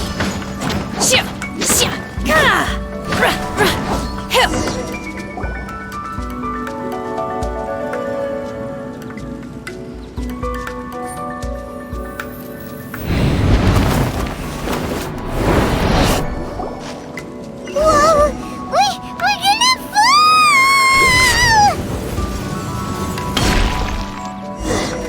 Is everyone okay? Look! The Celiacs disappeared beneath the clouds again! It looks like we need to go further down. But before that, let's destroy the guard mechanisms on this level first. Manifest!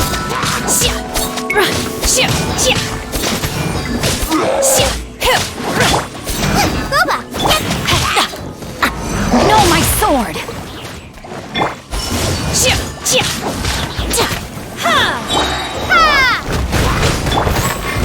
I must... Out of the frying pan! By ordinance divine!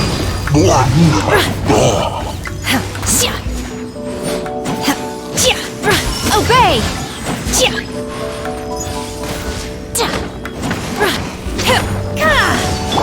Boba, get them!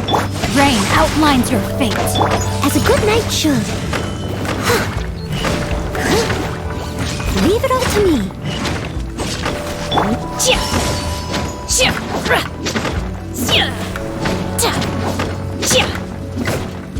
Out of the frying pan!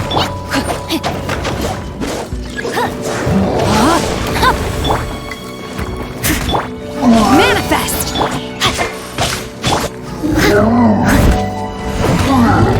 I must leave no... Boba, get them! You're toast!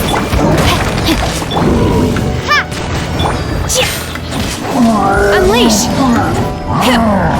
Manifest! Do your master's bidding! Unleash! Out of the frying pan! Let me weave you a verse. Obey!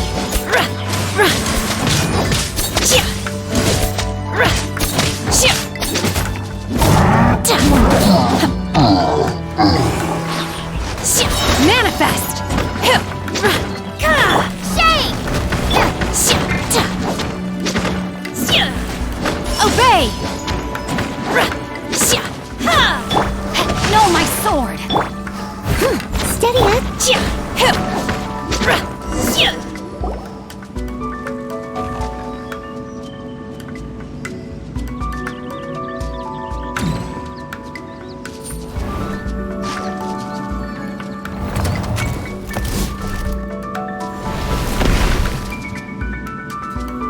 We're gonna fall! This time, we're really gonna fall! Ah! So, luckily there was a pool of water at the bottom. Otherwise, that could have ended very differently. Hey! That Sealy's on the move again! Let's catch up with it! Huh. Something looks different about this stone wall. Let's take a closer look.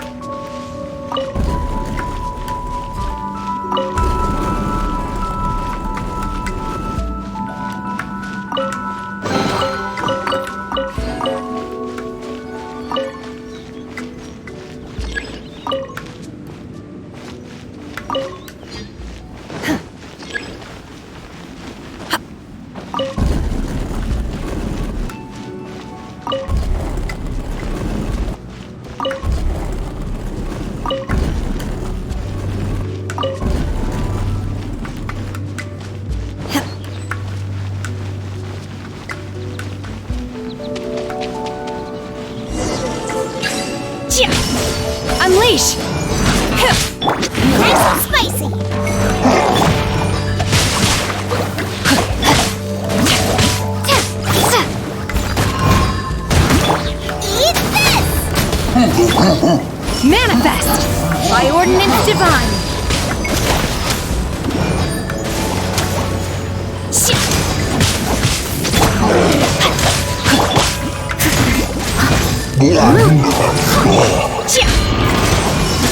Unleash!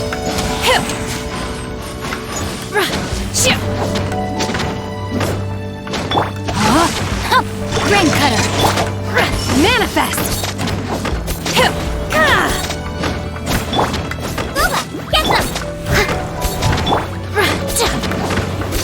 Unleash!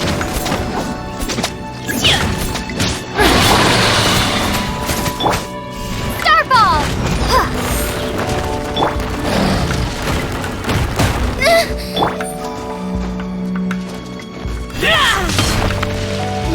Oh! Manifest! Out of the frying pan, Rain outlines your fate. I must leave no stone unturned. Unleash! Do your master's bidding!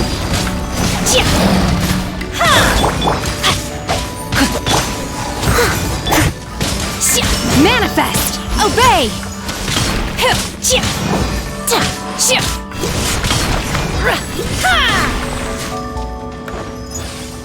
Manifest!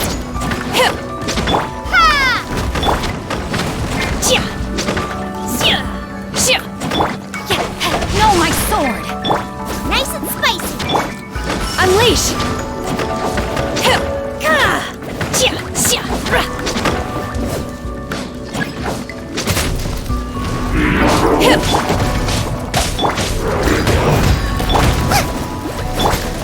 Starball!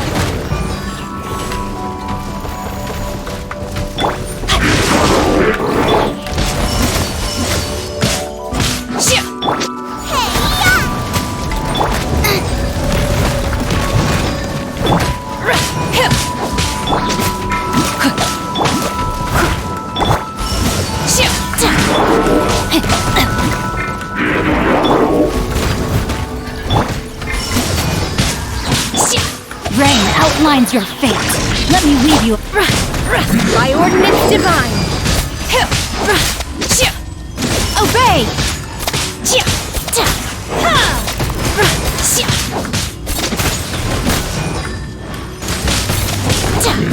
Manifest!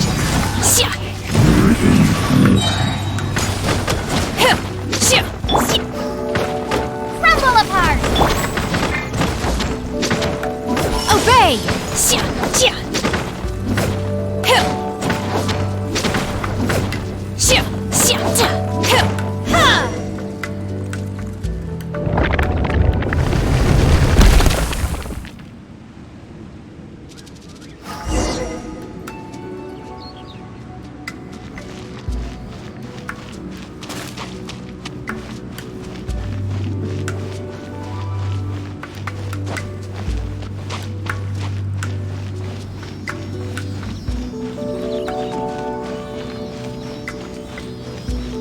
Look, over there!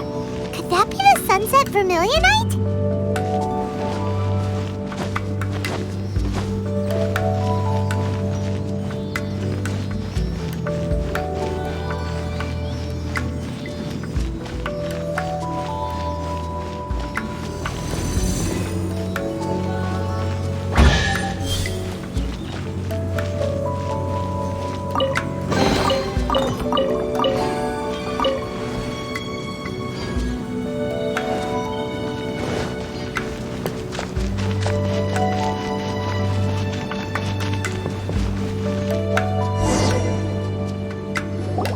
Is this it? Is this the sunset vermilionite?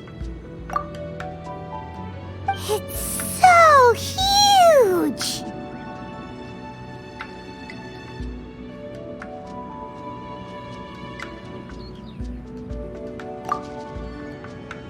That's true, but then again, why isn't it floating?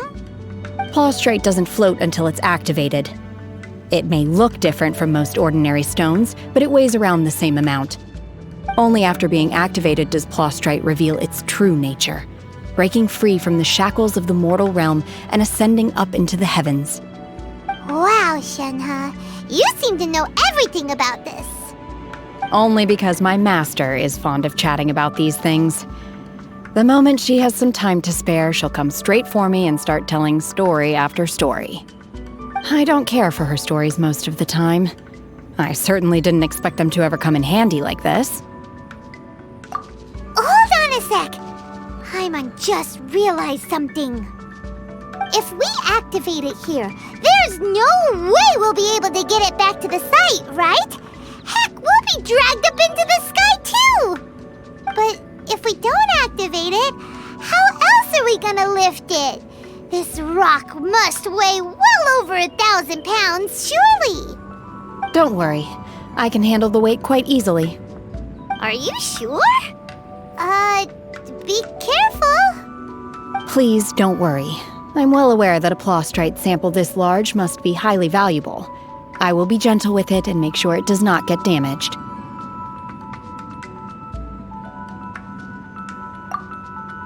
My safety. That's right! Paimon's sure you can handle it and everything, but if something this heavy lands on you, you're gonna get yourself hurt, no matter who you are. You gotta be extra careful when lifting heavy objects. It's just common sense! Is it now? Well then, thank you. I'll go on ahead with the plaustrite. Let's meet at the building site later. How is Shenhe able to carry that huge rock all by herself? Adepti super strength much? We can't slow down yet. Let's go meet her at the building site.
Oh my god, I can't believe my eyes. How can she lift that massive rock all by herself? She's gotta be one of those Adepti, surely. Oh, mighty Adeptus, please give me your blessing so that in the coming year I may reap a more bountiful salary. This is top tier in size and quality, and the condition it's in is quite simply immaculate. Congratulations, this item is approved for submission. I'm going to award you full marks for the Sunset Vermilionite item. May I take your name? My name isn't important. I'm not even here to compete. I was just delivering this for some other people. They should be here any minute now. Shenhe! And Ningguang's little helper! Ah, so you're the ones behind this. No wonder. The rarest talent turns in the rarest plaustrite specimen. But I have to correct you on one point. It's not helper, it's secretary. Okay then, Miss Secretary, what do you think of the rock we found? Pretty amazing, right? In truth, it is the finest piece of plaustrite we have received so far. If everything goes according to plan, we will use this piece in the foundation of the Jade Chamber, which will enable us to proceed to the next stage of construction. As a side note, Lady Ningguang has rented some dwellings in the nearby area to serve as accommodations for the contestants. If you need a place to rest, you are welcome to stay there. Now, please excuse me. As you can see, there is still a lot of work to do on the building site. Shenhe! Shenhe! Just now on the way over, pretty much everyone was singing your praises! Oh, really? What kind of reaction is that? So strange. Aren't you happy about it? Whenever Paimon gets praised, Paimon can't help but hold their head up high and break into a big smug smile. I've had similar compliments before. They call me an adeptus, treat me with great deference and respect, as if I'm set apart from the common folk. Yeah, 'cause that's how adepti are. At least the ones we've met are pretty unique and reclusive, too. Way different than normal people. But I am not... Shenhe? I'm fine. I've been exerting myself quite a lot ever since we set foot in that abode. I'm just a little fatigued. Well, Byron said that there are some makeshift hotels we can use, right? Let's go check in and take a rest. No need. I simply need to find myself a secluded place in the wilderness to sit and meditate in silence. You can't do that. It's dangerous out in the wild on your own. When you're hungry, you go eat something tasty. And when you're tired, you go lie down in a nice, comfy bed. All right? Seriously, don't punish yourself like this. Okay. If you insist. Great! Now we're talking. Let's head to our hotel.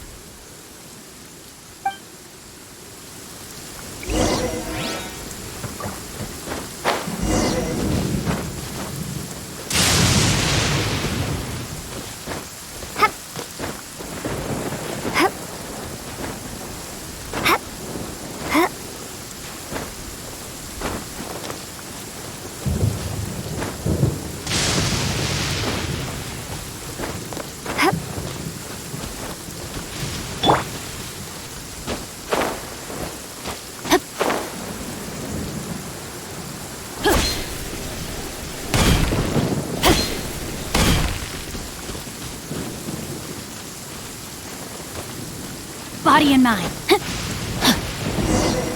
Time.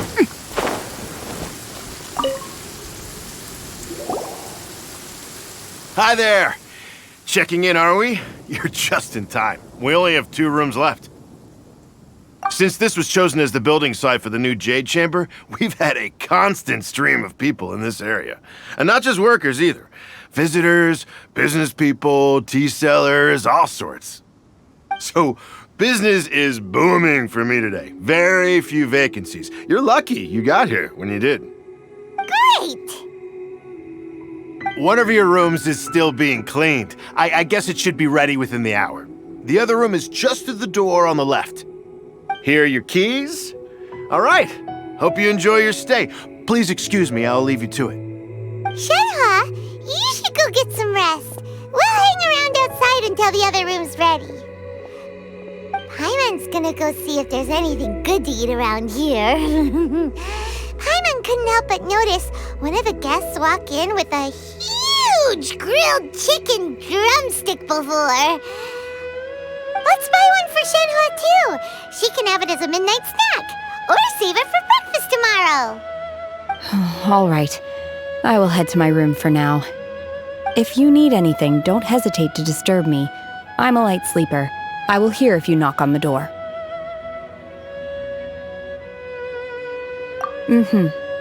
See you tomorrow.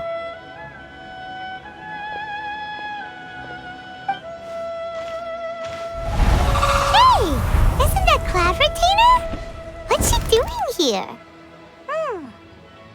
Let's go and say hi.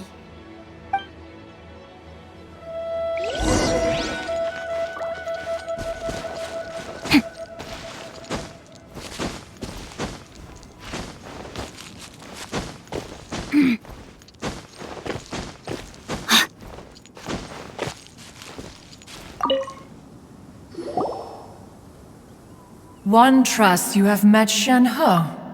So, are you getting along quite well? So far, so good. Yeah. So, you know Shenhe too, Cloud Retainer? Naturally.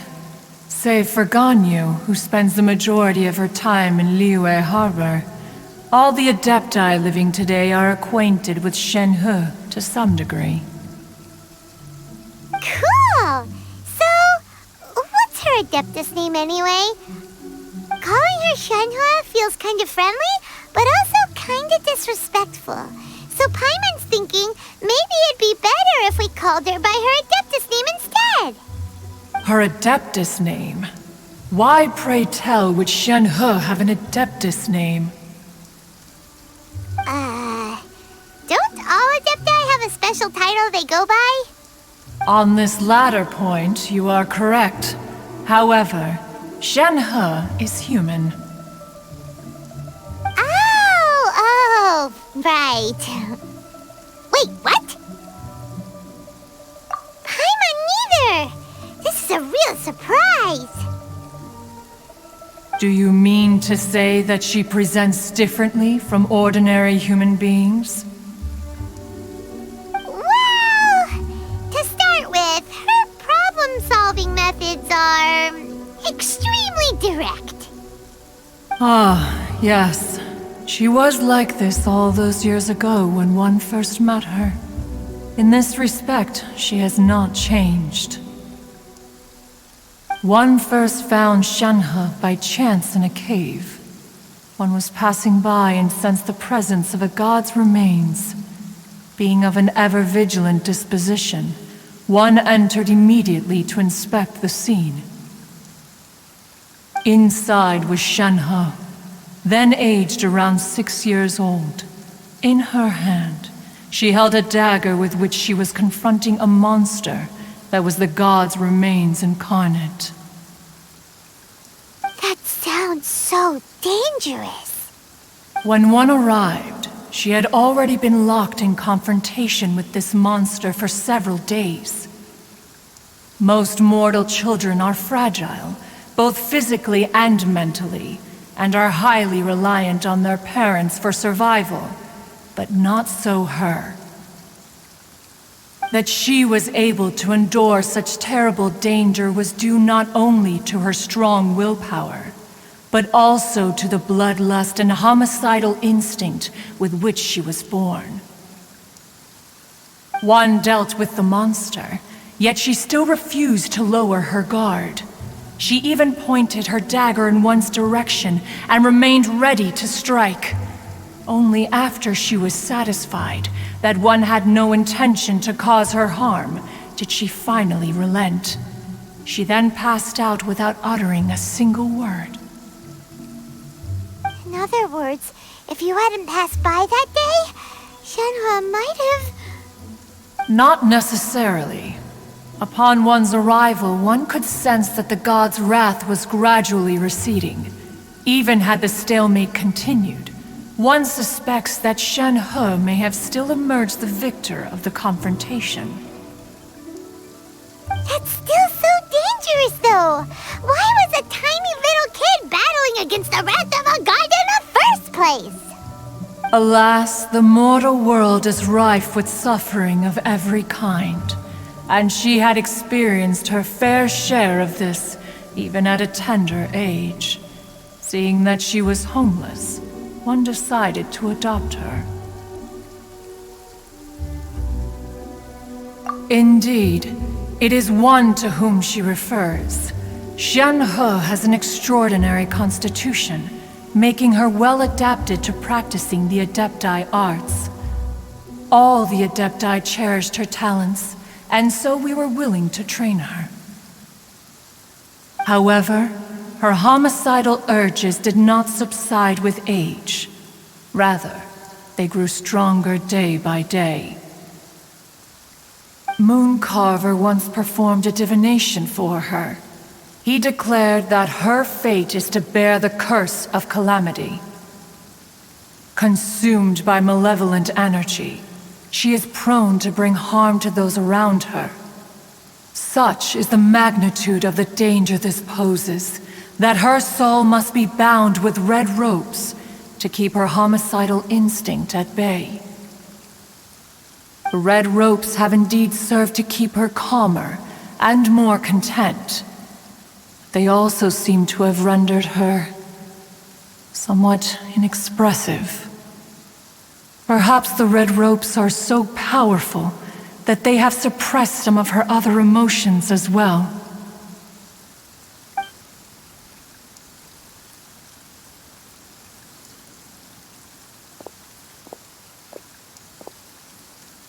It is only by fate that people's paths may cross.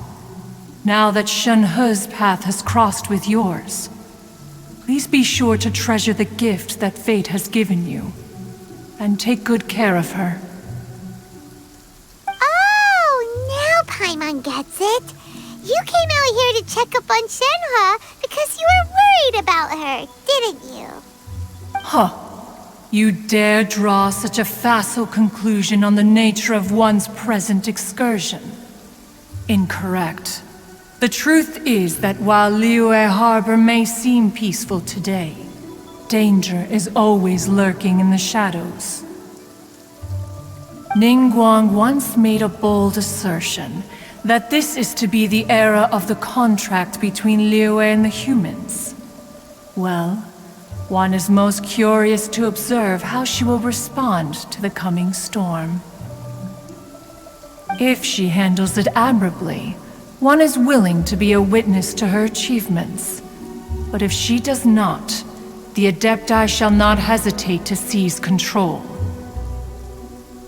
Let us conclude our conversation here for today.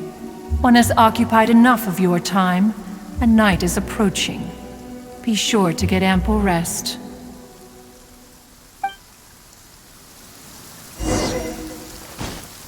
So, Shenhe isn't an Adeptus after all. She just grew up around the Adepti. Oh, no wonder she doesn't like being treated as an Adeptus. Having everyone falling over themselves to show their respect all the time must be kind of hard to deal with.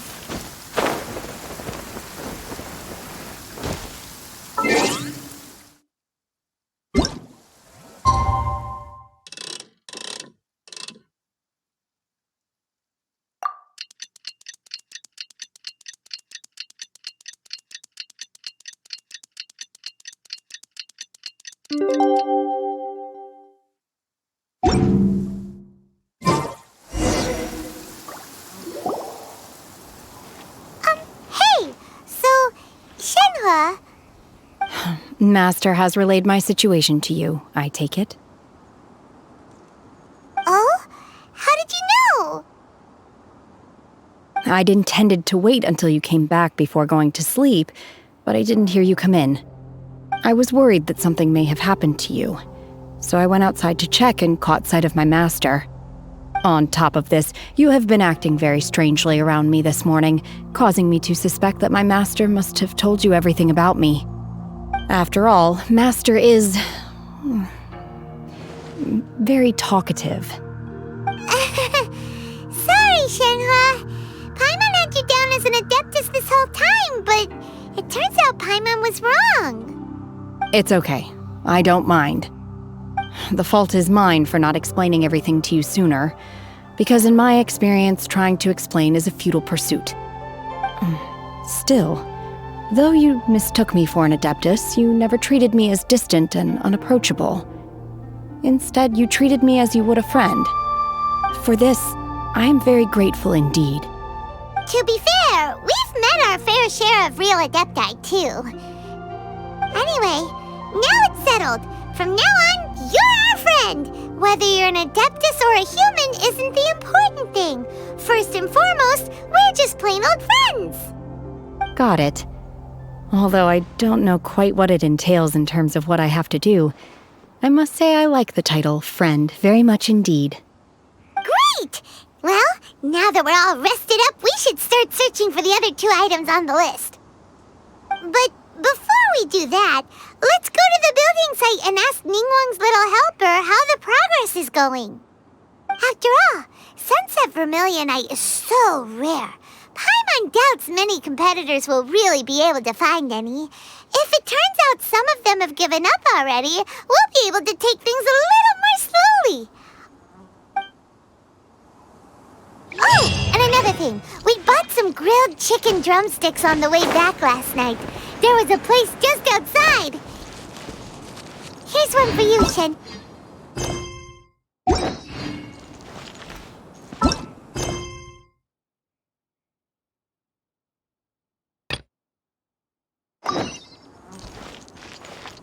I concur.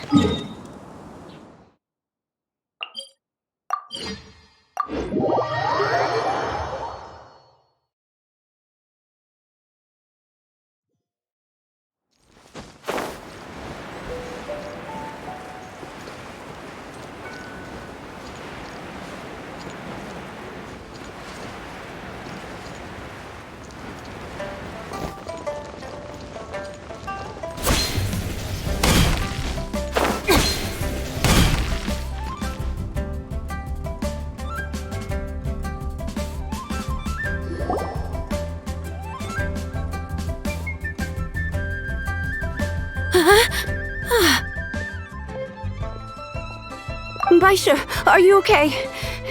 Did you fall asleep standing up? Look! Look who's back!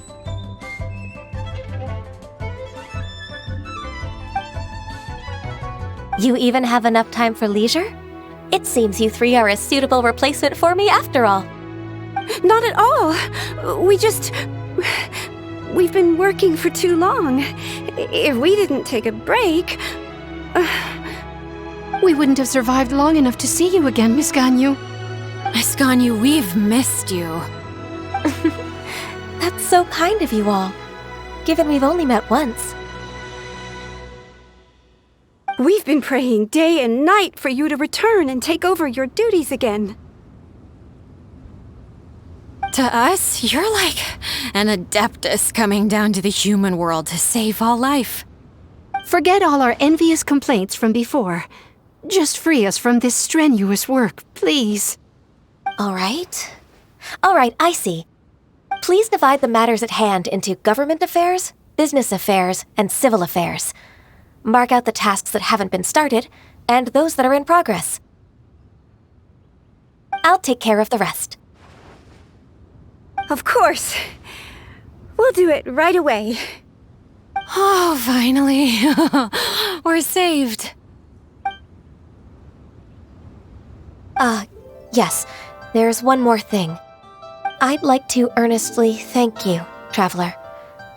If it weren't for your companionship, I would still be embroiled in my inner conflict right now.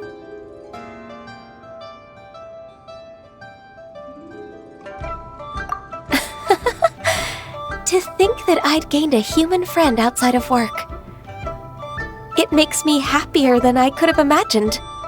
I'd like to repay you when I'm done with the work at hand. What would you say if I accompanied you on one of your trips? Sure, but are you ever done with work, Ganyu?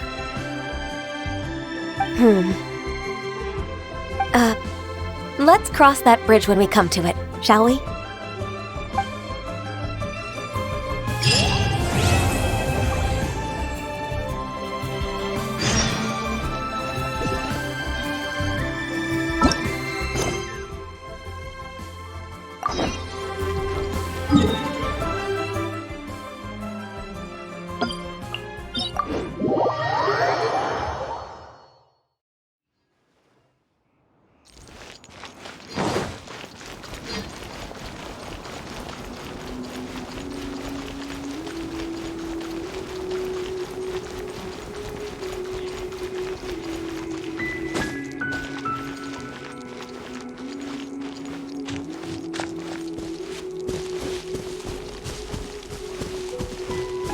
Body and mind.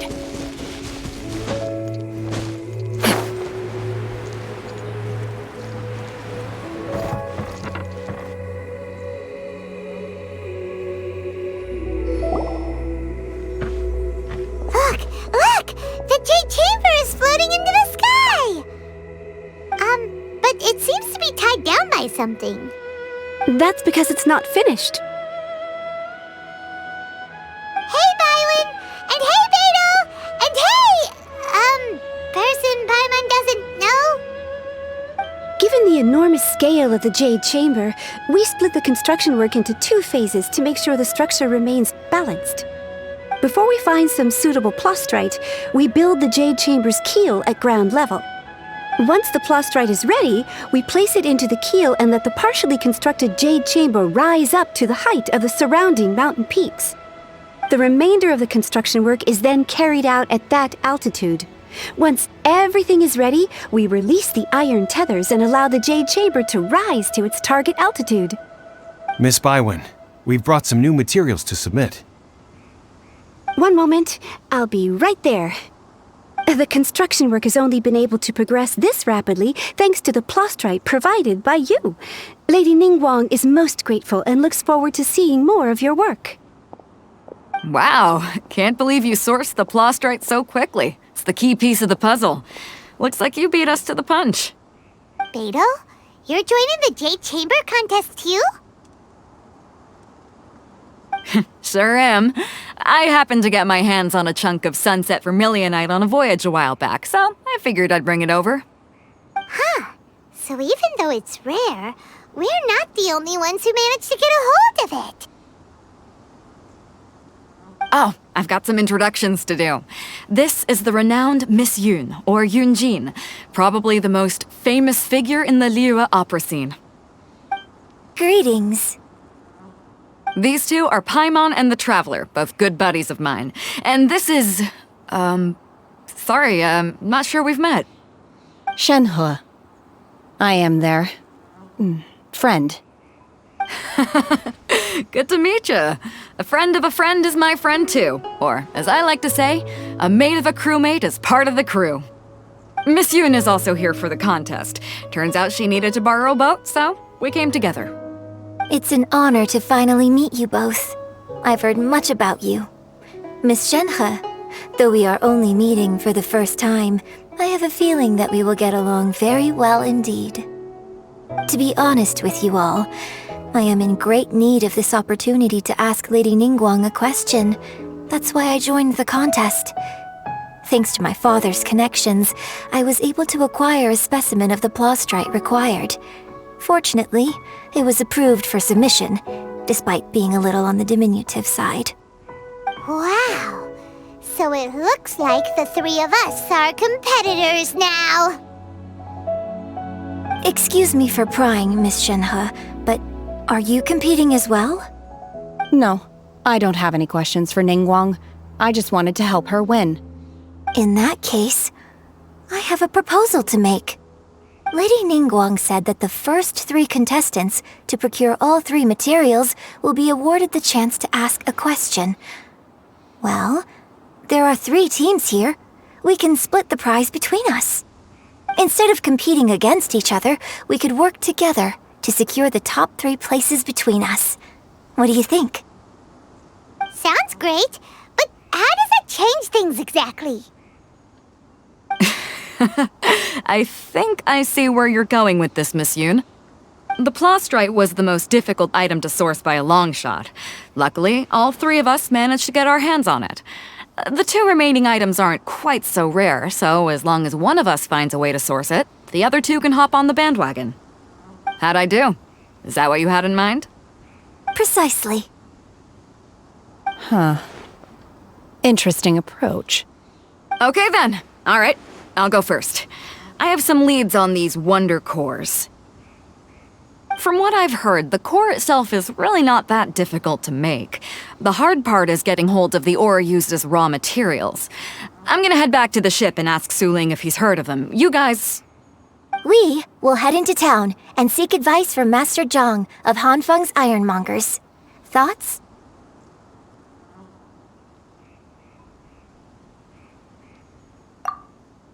Wonderful. We'll split into teams then, and whoever makes progress first brings all of us a step closer to victory. I'm gonna take off. See you later. Okay, let's go!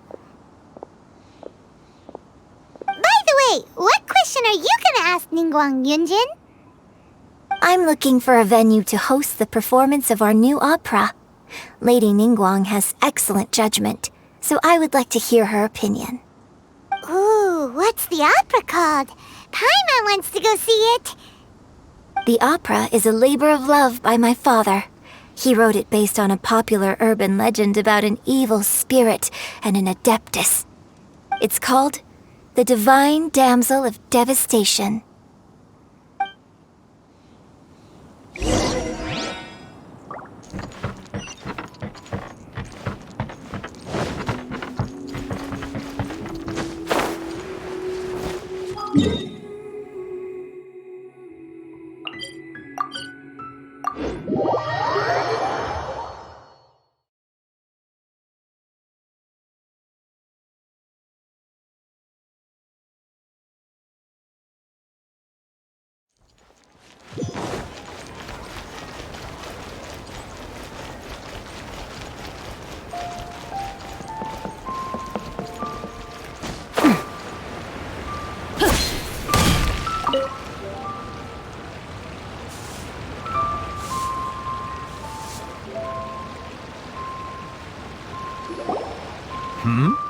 Ah, hello.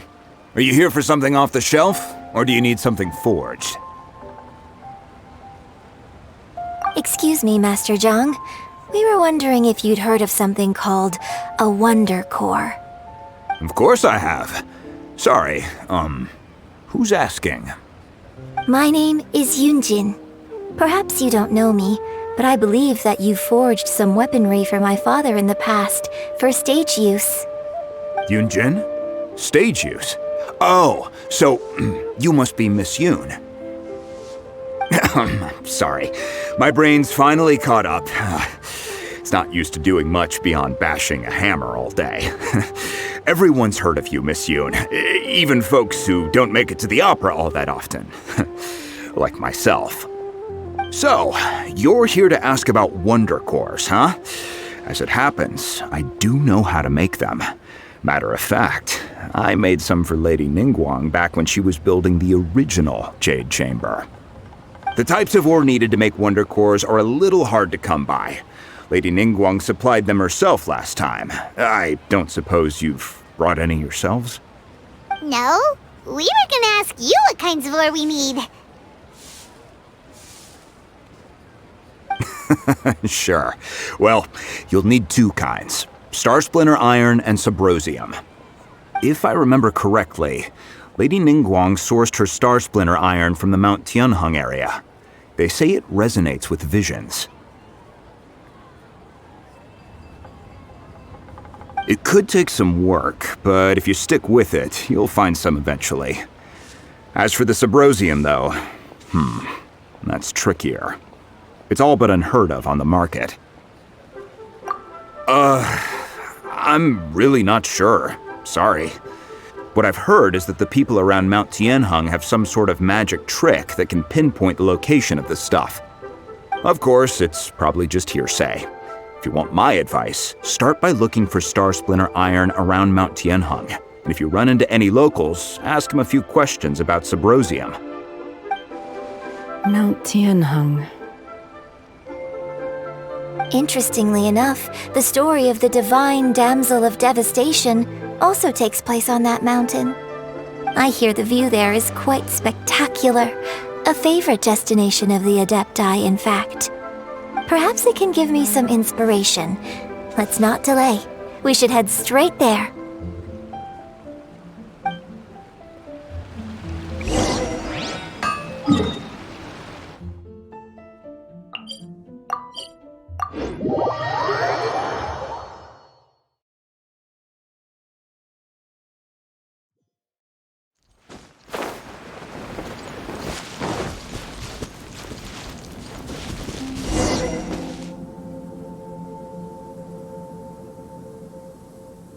I came to Mount Tianheng once with my father as a child. I remember it being such a long climb that I could barely feel my legs by the time we reached the top. This is quite a trip down memory lane for me.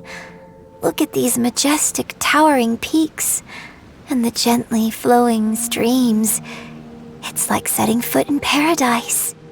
No wonder the legend of the Divine Damsel of Devastation is said to have taken place here. Adepti wander oft where mortals seldom stride. Indeed, this looks like a place that one might expect to be frequented by Adepti. The Divine Damsel of Devastation is your upcoming opera, right? And the story takes place in Mount Tianheng. Huh. Seems like you have a real connection with this place. What's the story about, though? It's the story of a girl becoming a hero. Cool! A hero story? They're Paimon's favorite! The legend first arose in this area. It is said that there used to be a prosperous village on the mountain. In that village, there was a loving couple who were completely devoted to one another. One day, a terrifying monster appeared.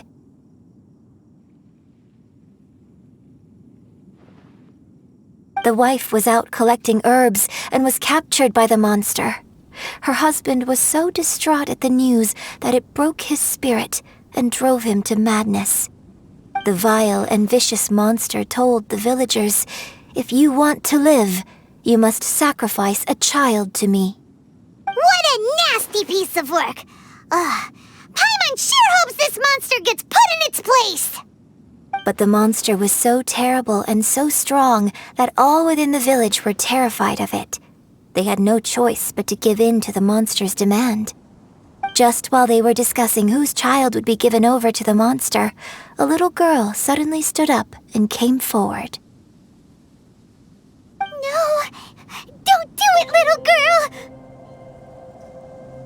Unbeknownst to anybody else, she was concealing an exorcist's blade.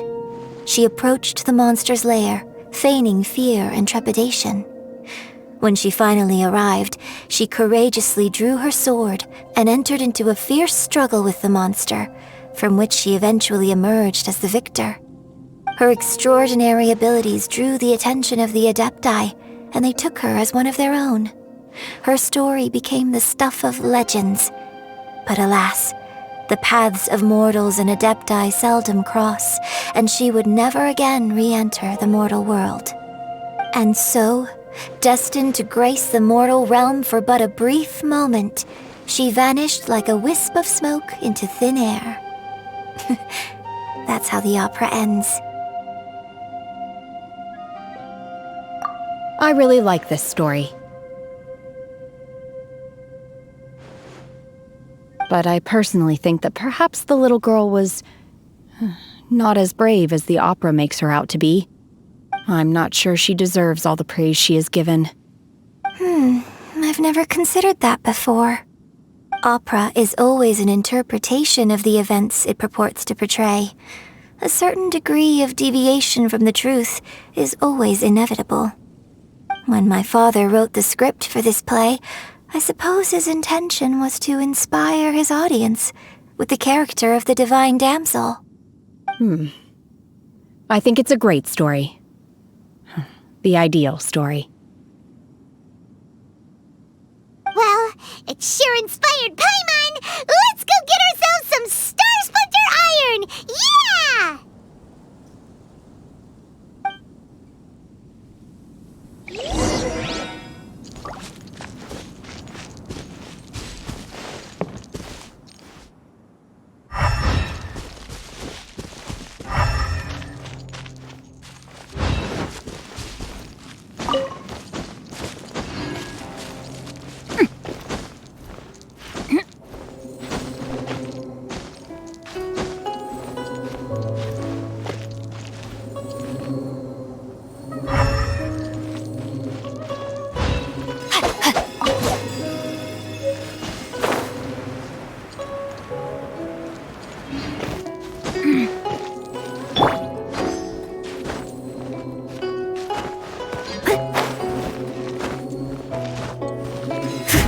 This should be enough Star Splinter Iron.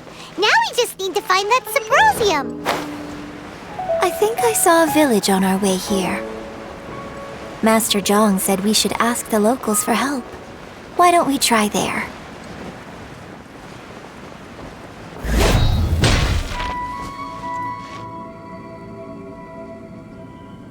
Hey, there really is someone here.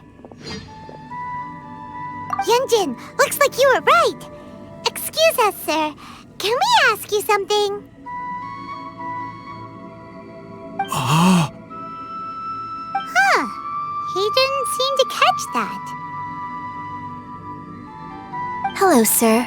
We were just passing by and wanted to ask if you happen to know anything about Subrosium.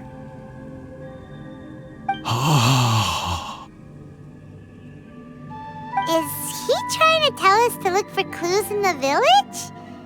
Well, whatever. Guess we're on our own here. Shenhe, Yunjin, let's have a look around. Sorry, you can go ahead without me. I'd like to have a word with this gentleman. If that's okay with you, Uncle Mingjin. It's... Shenhe. Shenhe. You're alive. The rumors were true. So, all these years? I'm sorry, I don't know how to find Subrosium, but I think you can find some information in the village.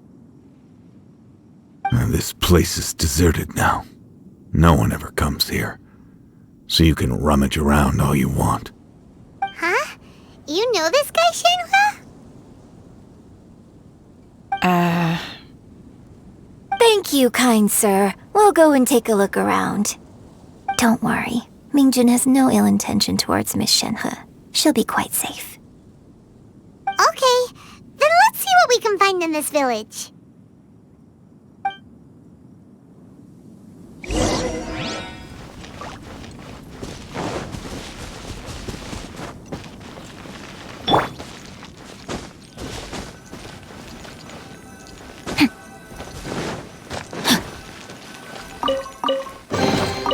Treasure hunting. A valiant endeavor. What's this?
So, Shenhe is the divine damsel? Now that I think about it, she does behave rather like an adeptus, and she is about the right age. So that's why I've been getting the strangest feeling whenever I chat with her. I should have noticed it earlier. According to this text, the divine damsel from the opera was actually the daughter of the loving couple. And she didn't volunteer. She was sacrificed to the monster by her own father.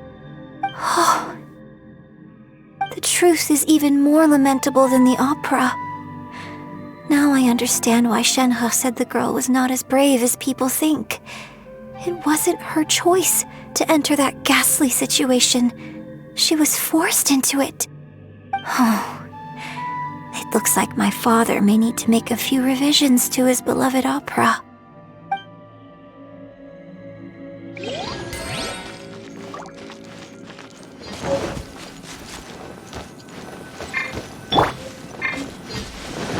Leave it all to me.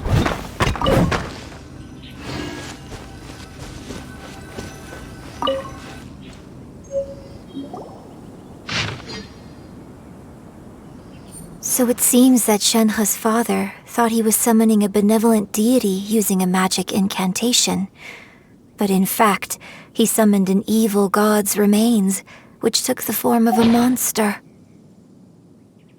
His obsessive yearning for his deceased wife led to a terrible tragedy. The villagers moved away in fear, without ever learning the truth. And now, this place is deserted. Still, I do wonder what the connection is between Shenhe and Mingjun. We've looked everywhere, but still no mention of Sabrosium. Let's have a look over there.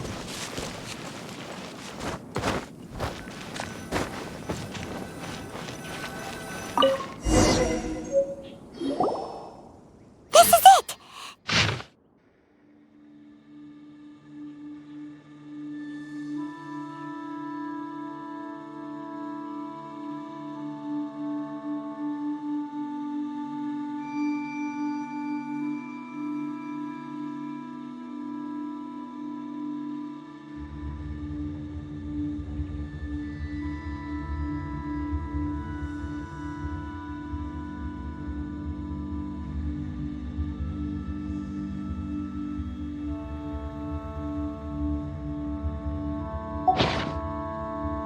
So basically, we need to go to the middle of the lake south of Mount Tianheng at dusk, and we'll find us some Sabrosium! Let's go back and tell Shenhe the news!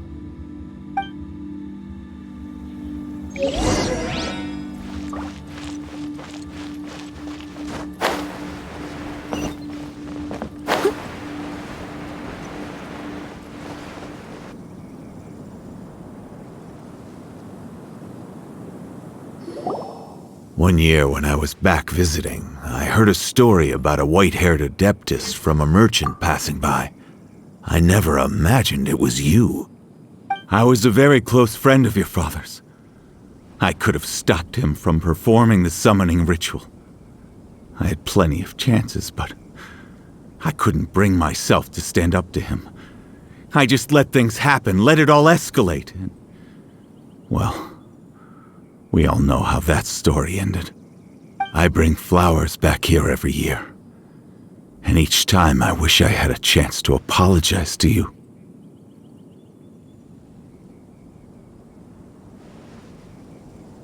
Apologize for what?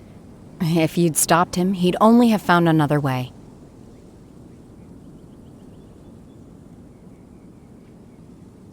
There is nothing he wouldn't have done for his true love. Nothing. Do you still hate him? I don't know what I feel. I'm told my fate is to bear the curse of calamity, so my master bound my soul with red ropes to curb my aggression. But it also dampened my emotions, making me dispassionate, like the Adepti. So if you ask me how I feel about the past, if I hate my father or not, the truth is, I feel nothing at all. It must have been so tough for you all these years. Shenhe, we're back! Oh, then I will leave you all in peace. Shenhe, it brings me some solace knowing that you are okay. I'll tell you more about the old times next time we meet. Thanks, mister. We found some info in the end.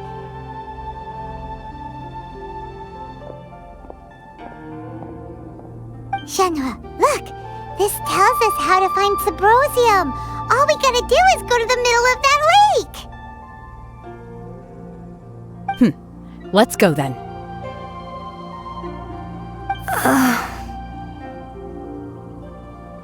Miss Shenhe, there's something I'd like to talk to you about. Just now, in the village, we found your father's diary. It turns out that many of the details in the Divine Damsel of Devastation are not true to the facts, so I'd like to change them. Why? I know I say that opera always deviates from the truth, but now that the main character is standing right here in front of me, I cannot simply dismiss your lived experience in favor of my father's fiction. It's okay. I like your version.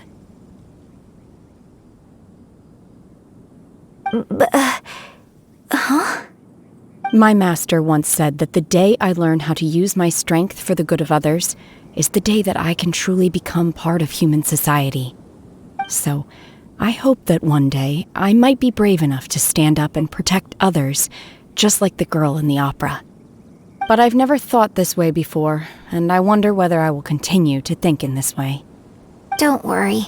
I believe you will. In fact, I think maybe you've already started to become the person you aspire to be. You just haven't had the opportunity to see it for yourself yet. Shenhe! Yunjin! Cut the chit-chat! Let's go!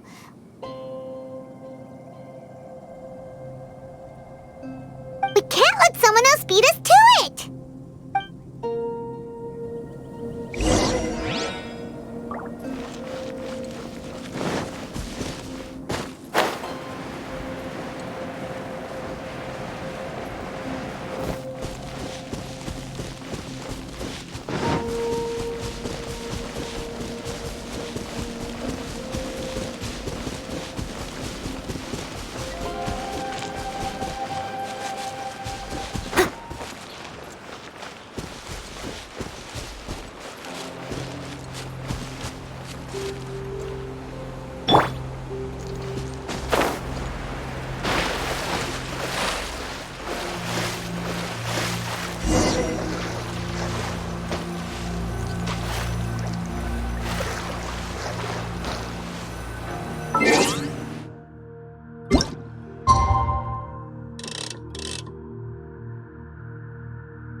I never embark on...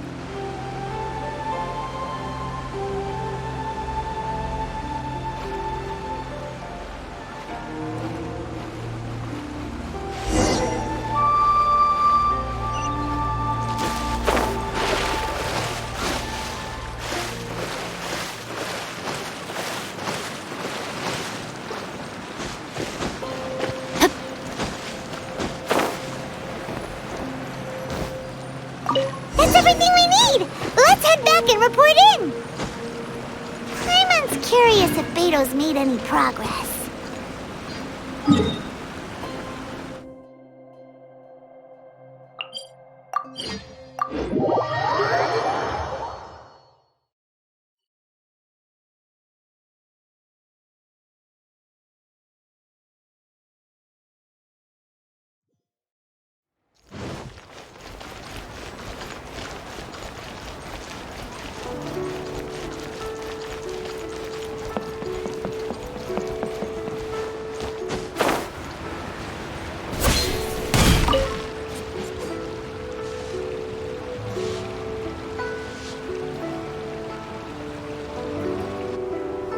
Oh, goodness.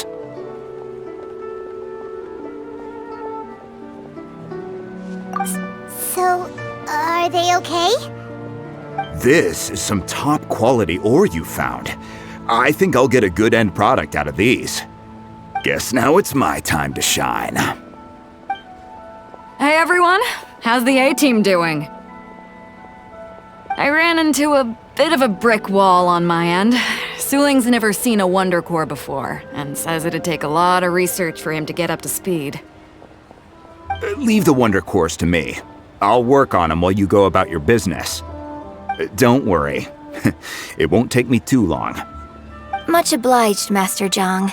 We should look into the Adepti sigils next, but where should we find items relating to the Adepti? I'll sort that out. Oh? You got this then? Yes. I have been training with the Adepti for years. I know a thing or two about making sigils. When we first met, I told you I came for the Jade Chamber, not the contest. In fact, I came specifically to deliver Adepti sigils. Master heard that Ningguang was planning to rebuild the Jade Chamber, so she sent me to deliver some Adepti sigils to her. Master also said she hoped that I can take this opportunity to rejoin human society. But now that I'm here, I wonder if I've been removed from the world for too long. There's so much basic knowledge that I lack. Maybe it won't work for me to stay here after all.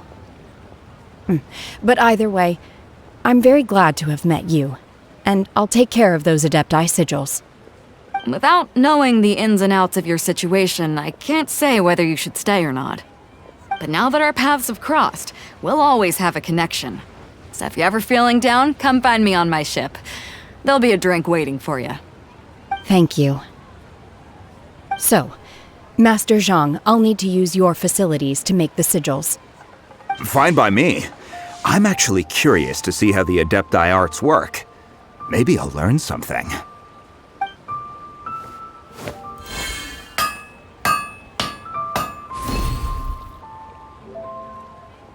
Whew. The sigils are ready. Though they are in some respects inferior to my master's, I can assure you there will be no quality issues. I've finished forging the things you asked for, too. Great! Let's go submit them before someone else gets there ahead of us.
Ningguang's little secretary! We found all the materials! Oh, already? All three of you found them together. Okay, I see. The Wonder Cores and Adepti sigils look good. It seems that we found our winners.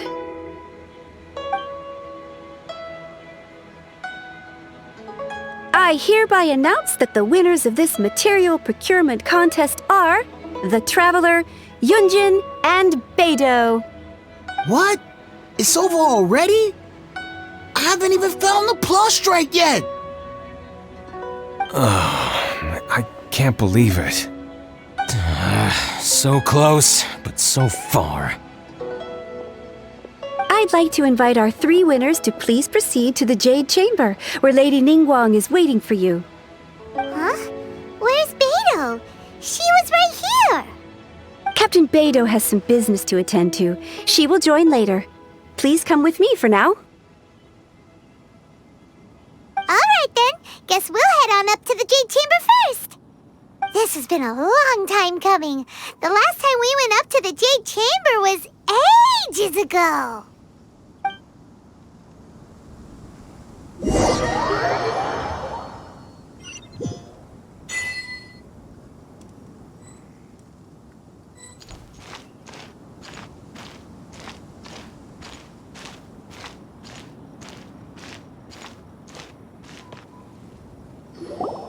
Combine the Adepti sigils with the Wonder Cores and insert them into the Jade Chamber's control compartment.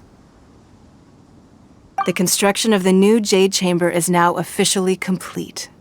Once the tethers are released, it will soar into the sky. Thank you all for your work. Now it is time for me to fulfill my promise. Yeah! Miss Yun, I've already heard something about the reason for your involvement. You are looking for a venue for your new opera, aren't you? That's right. Lady Ningguang, I would like to hear your opinion. The unveiling of Miss Yun's grand new opera surely requires a venue of equal grandeur. So what would you say if I proposed that we stage your first performance right here, in the newly built Jade Chamber. The Jade Chamber offers a splendid panoramic view of the mountains and the bustling city. It is fitting for the finest performance to be hosted in the heavens. I can think of no better stage for you than here, Miss Yun. Thank you, Lady Ningguang. Then I will prepare my props and other articles shortly. Please allow me to bring all these aboard the Jade Chamber. You're quite welcome. It's truly what a good opera deserves. A traveler, Shenhe, Paimon, I'll be leaving now. Do come and see my play when the time comes. You're next. What is your question? I should clarify. I do not know your brother's whereabouts. Please, don't waste your question on this matter. Wow, you're a mind reader, Ningguang. Oh well, guess Paimon will ask a question then.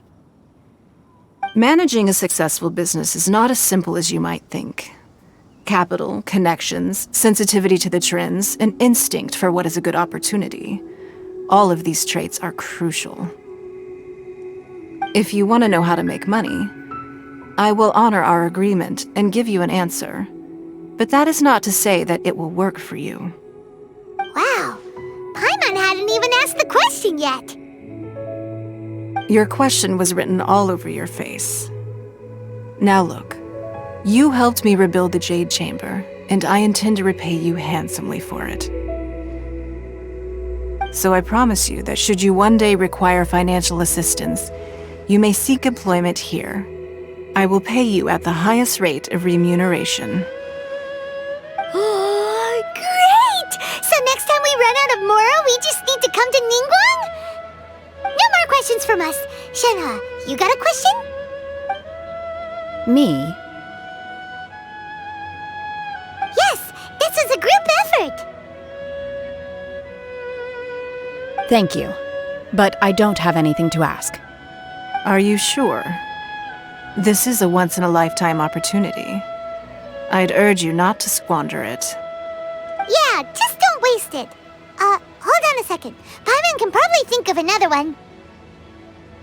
Lady Ningguang, do you think I can ever fit in Liyue Harbor?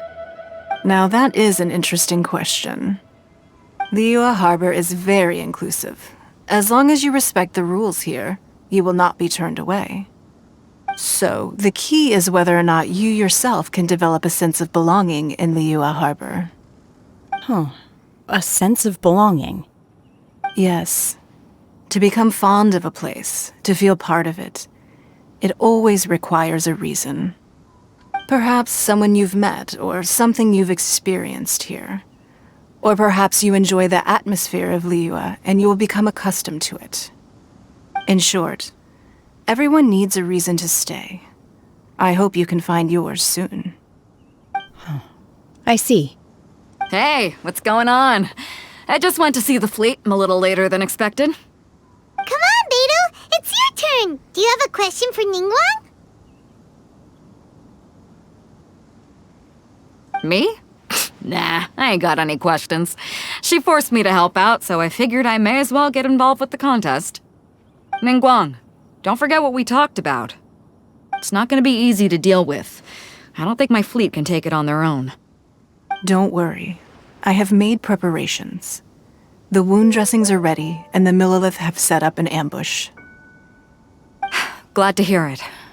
Watch your back. Stay alert. Beidou? Ningguang? What are you talking about? You'll see when the Jade Chamber ascends. However, it's not the most pleasant topic of conversation. Maybe it's better that you don't know.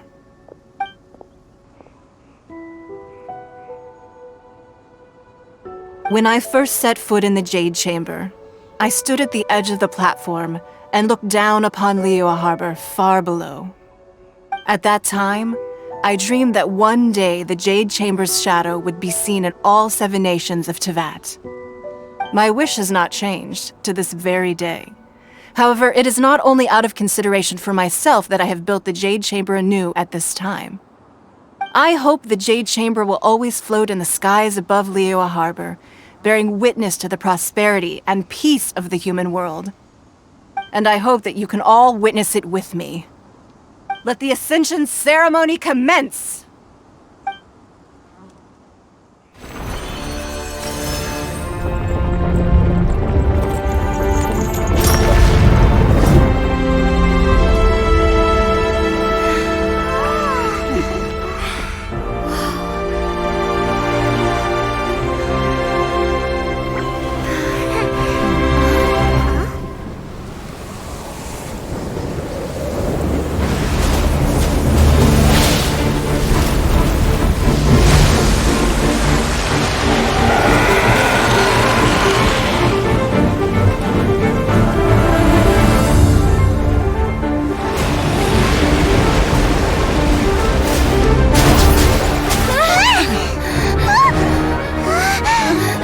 Right on cue. The Avenger of the Vortex, Beisht. Who is that? Osial's wife. Final follower of the Overlord of the Vortex. Sounds like you knew this was coming! Beidou sensed something was stirring in the deep. She warned me months ago. Knowing she harbors hatred toward the Jade Chamber, I chose to rebuild it now as a way of drawing her out. Got it. Well, let's go fetch the Adepti. No. In this human age, the people of Liyue must find a way to overcome this crisis on our strength alone!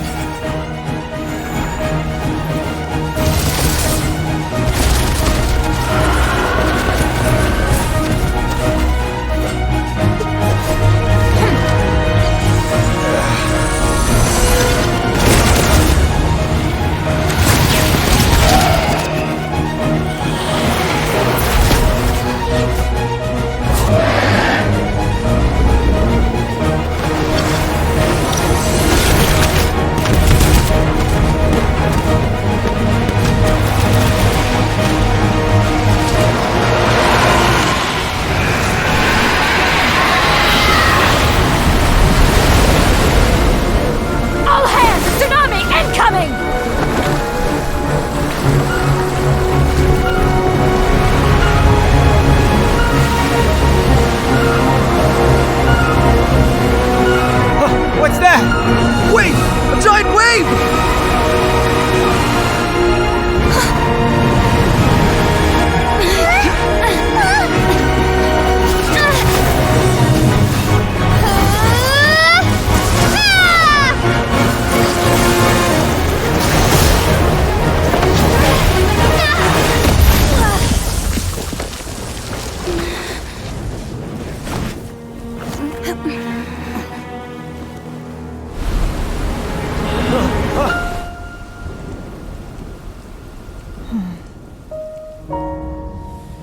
You are a cursed child. Your life brings nothing but disaster to us all. At least if you die, I can bring her back. The day you learn how to use your strength for the good of others is the day that you can truly become part of human society.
What are you doing here? We can't let you be the only one taking this risk! I hardly see this as a great risk. The people of Liyue Harbor are well prepared, and she is already badly injured. Only sheer willpower is keeping her alive. I may be nearing the end of my stamina, but in a fight to the death, I think I have the upper hand. We'll help too!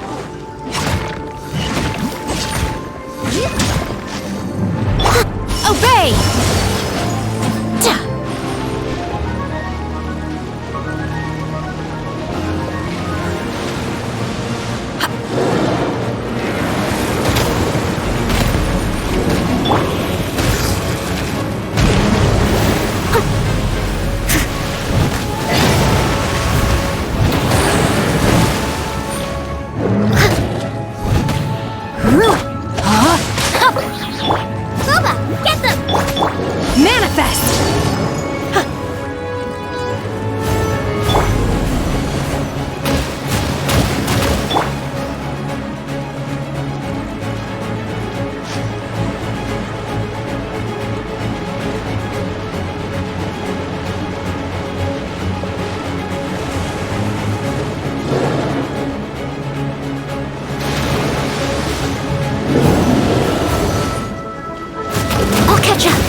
I must leave no stone unturned.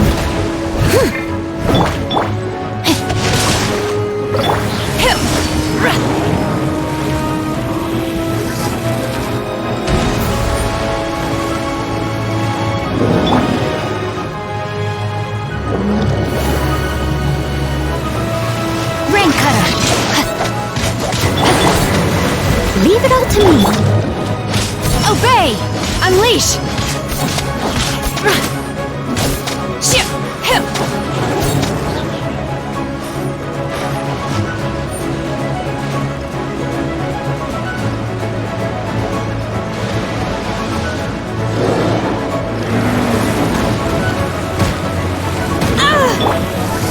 Steady as stone.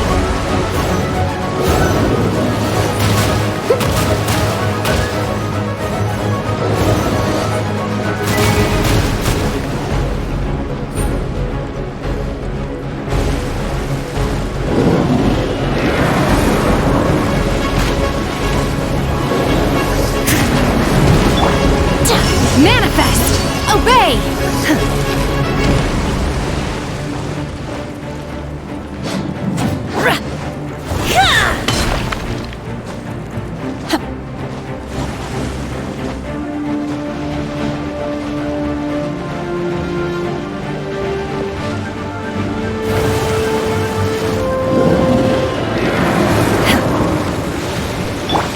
I must leave no stone unturned. Unleash! Do your master's bidding!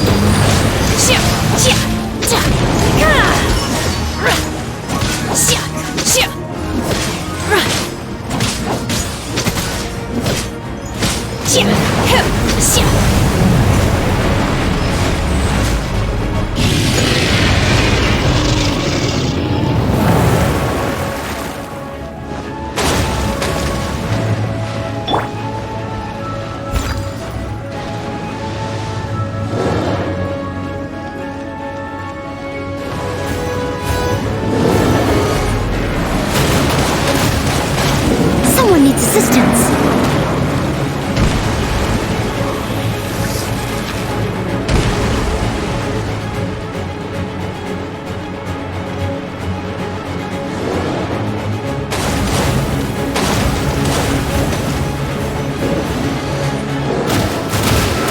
If at first you don't succeed, steady as stone.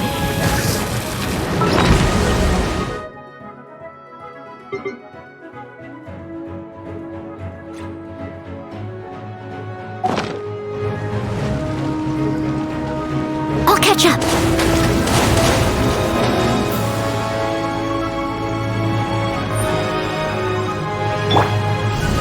Drop!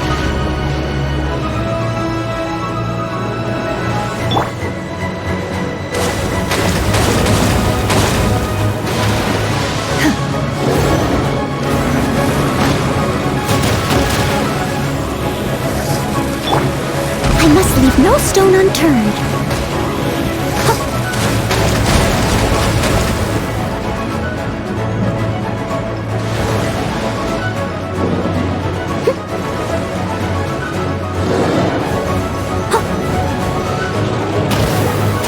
I am a disgrace to the knights.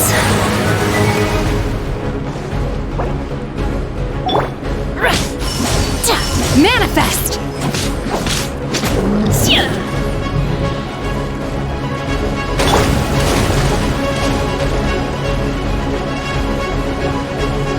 Body and mind.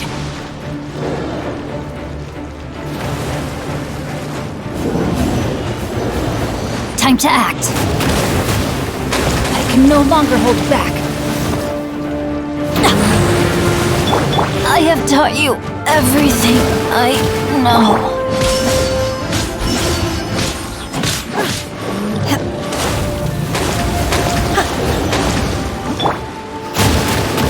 This is not the end.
Unleash! Manifest! By ordinance divine!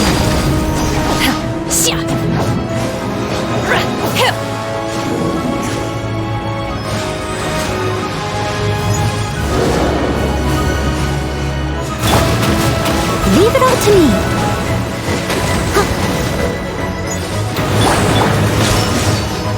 Unleash!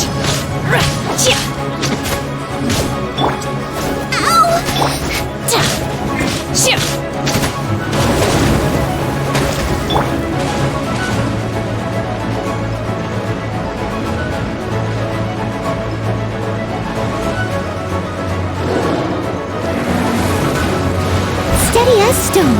I'll catch up.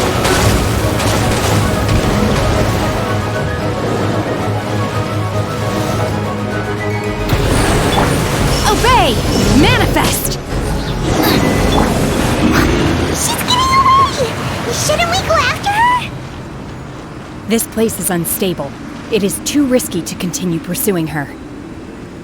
If the place collapsed, the consequences would be disastrous. Let's head back.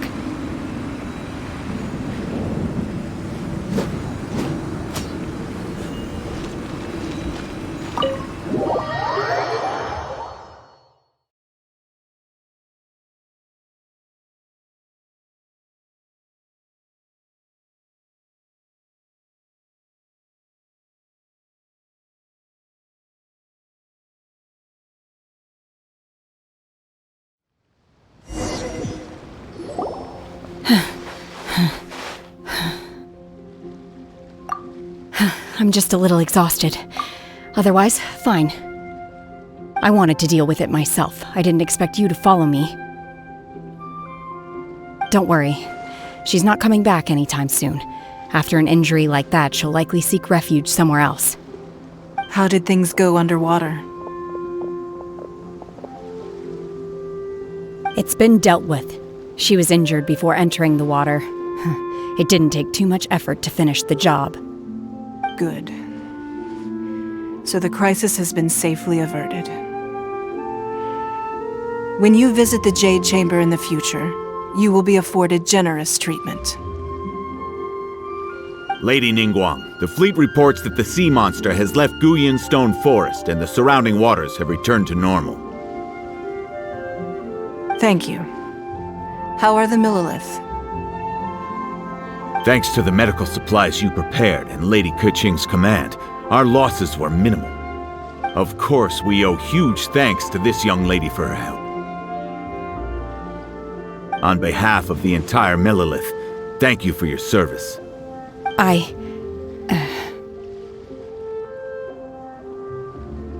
Great. Then next time I watch Miss Yun's opera, I'll be able to take the compliments. I wasn't trying to be a hero, though. I just wanted to protect you. Let the soldiers recuperate, but don't let your guard down. If she returns with a vengeance, we must be prepared. Yes, ma'am. You've been monitoring us for some time now. I trust you've reached a conclusion. You wish to hear one's opinion. Well, things would have hardly gone so smoothly had it not been for Shenhe. That I do not deny. However, final victory was always going to be ours, even had things been a little more arduous. If it came to it, I could always destroy another Jade Chamber. One has observed your adaptation of the Guizhong ballista, and find oneself compelled to admit that you have evidenced some degree of novel thinking. You have learned from past failures and prepared for this crisis in advance. This is considerable progress compared to the last time. Hence, on balance, one finds your performance during this trial satisfactory enough. But there will no doubt be further trials to come in the future. Do not suppose that one will not continue observing you hereafter. While the position of Tianquan remains mine, I will always ensure Liyue's safety. Shenhe, one saw you secretly venture out from the mountains a few years ago, and noticed the air of dejection in which you returned. Hopefully this trip to Liyue Harbor has been a different experience. Yes. I can't explain it, but I feel happier than I expected. Good. Traveler, please take good care of Shenhe. She is a dear child. In fact, one has many fond memories of Shenhe's childhood that she may be interested to hear about. There'll be no need for that. Oh. They are all like this. Fine. Since you care not to listen, one shan't be telling you. One shall be going homeward now. Please, have a good rest. Come to the Jade Chamber when you have recovered your energy. We must celebrate both the completion of the Jade Chamber and the fact that Liyue has weathered another crisis. This banquet must be the most spectacular ever.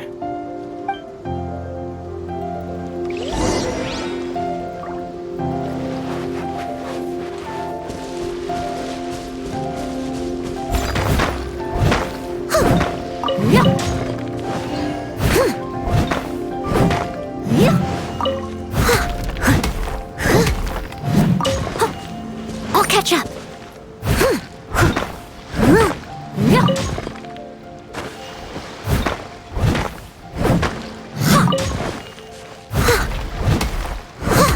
Leave it all to me.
for the fans.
Wow!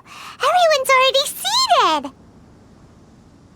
It's Paimon's first time attending a banquet in the Jade Chamber. The food here looks amazing.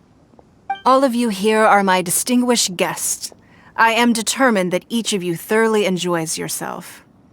Those who don't drink alcohol, please, help yourself to other beverages. Fine wine is a delight to the senses, but it is far from the only one. I trust you will find the marvelous view from the Jade Chamber to be an equally gratifying indulgence. Have you heard? Miss Yun's going to be performing today. Sure have. Honestly, it's the main reason I'm here. I've never missed any of Miss Yun's performances, and I don't intend to start now. I hear she's going to perform The Divine Damsel of Devastation today, the one written by her father. I've been so excited that I've barely slept the last few nights. Hey! Look! Miss Yun is going on stage!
这里本该接近尾声，但今日我再添一笔，唱与诸位听。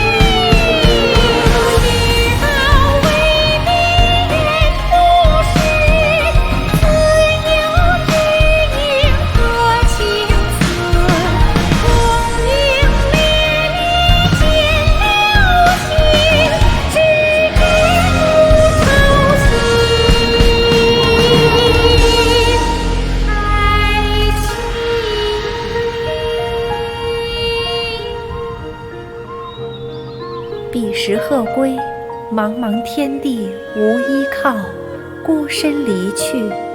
今日再会，新朋旧友坐满堂，共聚此时。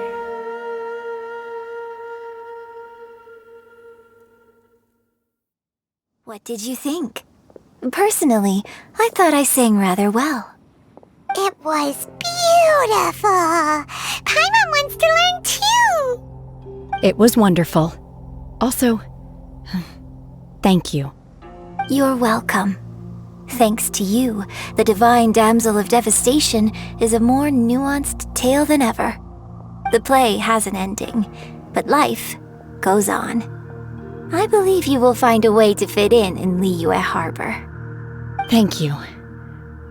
I think I've found the opportunity I needed to change. Ms. Yun, here you are. Great to see you. Huh? Hey, this young lady with the white hair looks like some kind of VIP. Yeah, that's it, like an Adeptus.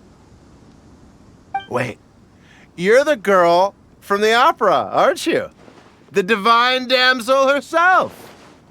And look who else we have here, the illustrious traveler. Well, I'll be. This was definitely worth showing up for. Let me pull up a chair, all right. We'll all have a friendly chat, get better acquainted.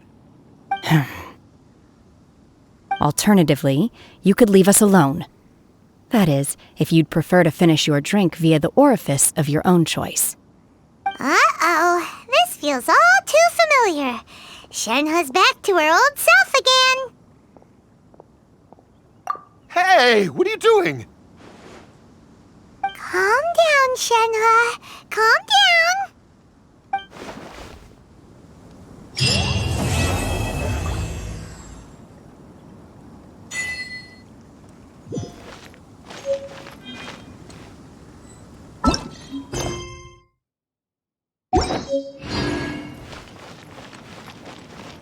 You've made an exceptional contribution toward the building of the new Jade Chamber.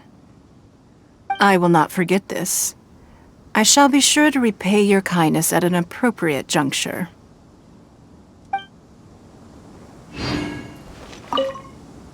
To act, one must first feel. After our trip to Mount Tianheng together, I felt much more in touch with the character today. I believe I was able to deliver a more profound performance because of it. Next time I have a new opera, may we study the character together again.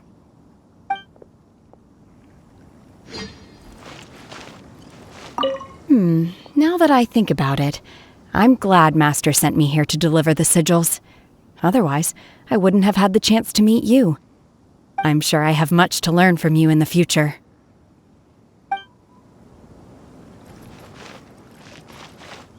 I need a more physically demanding job.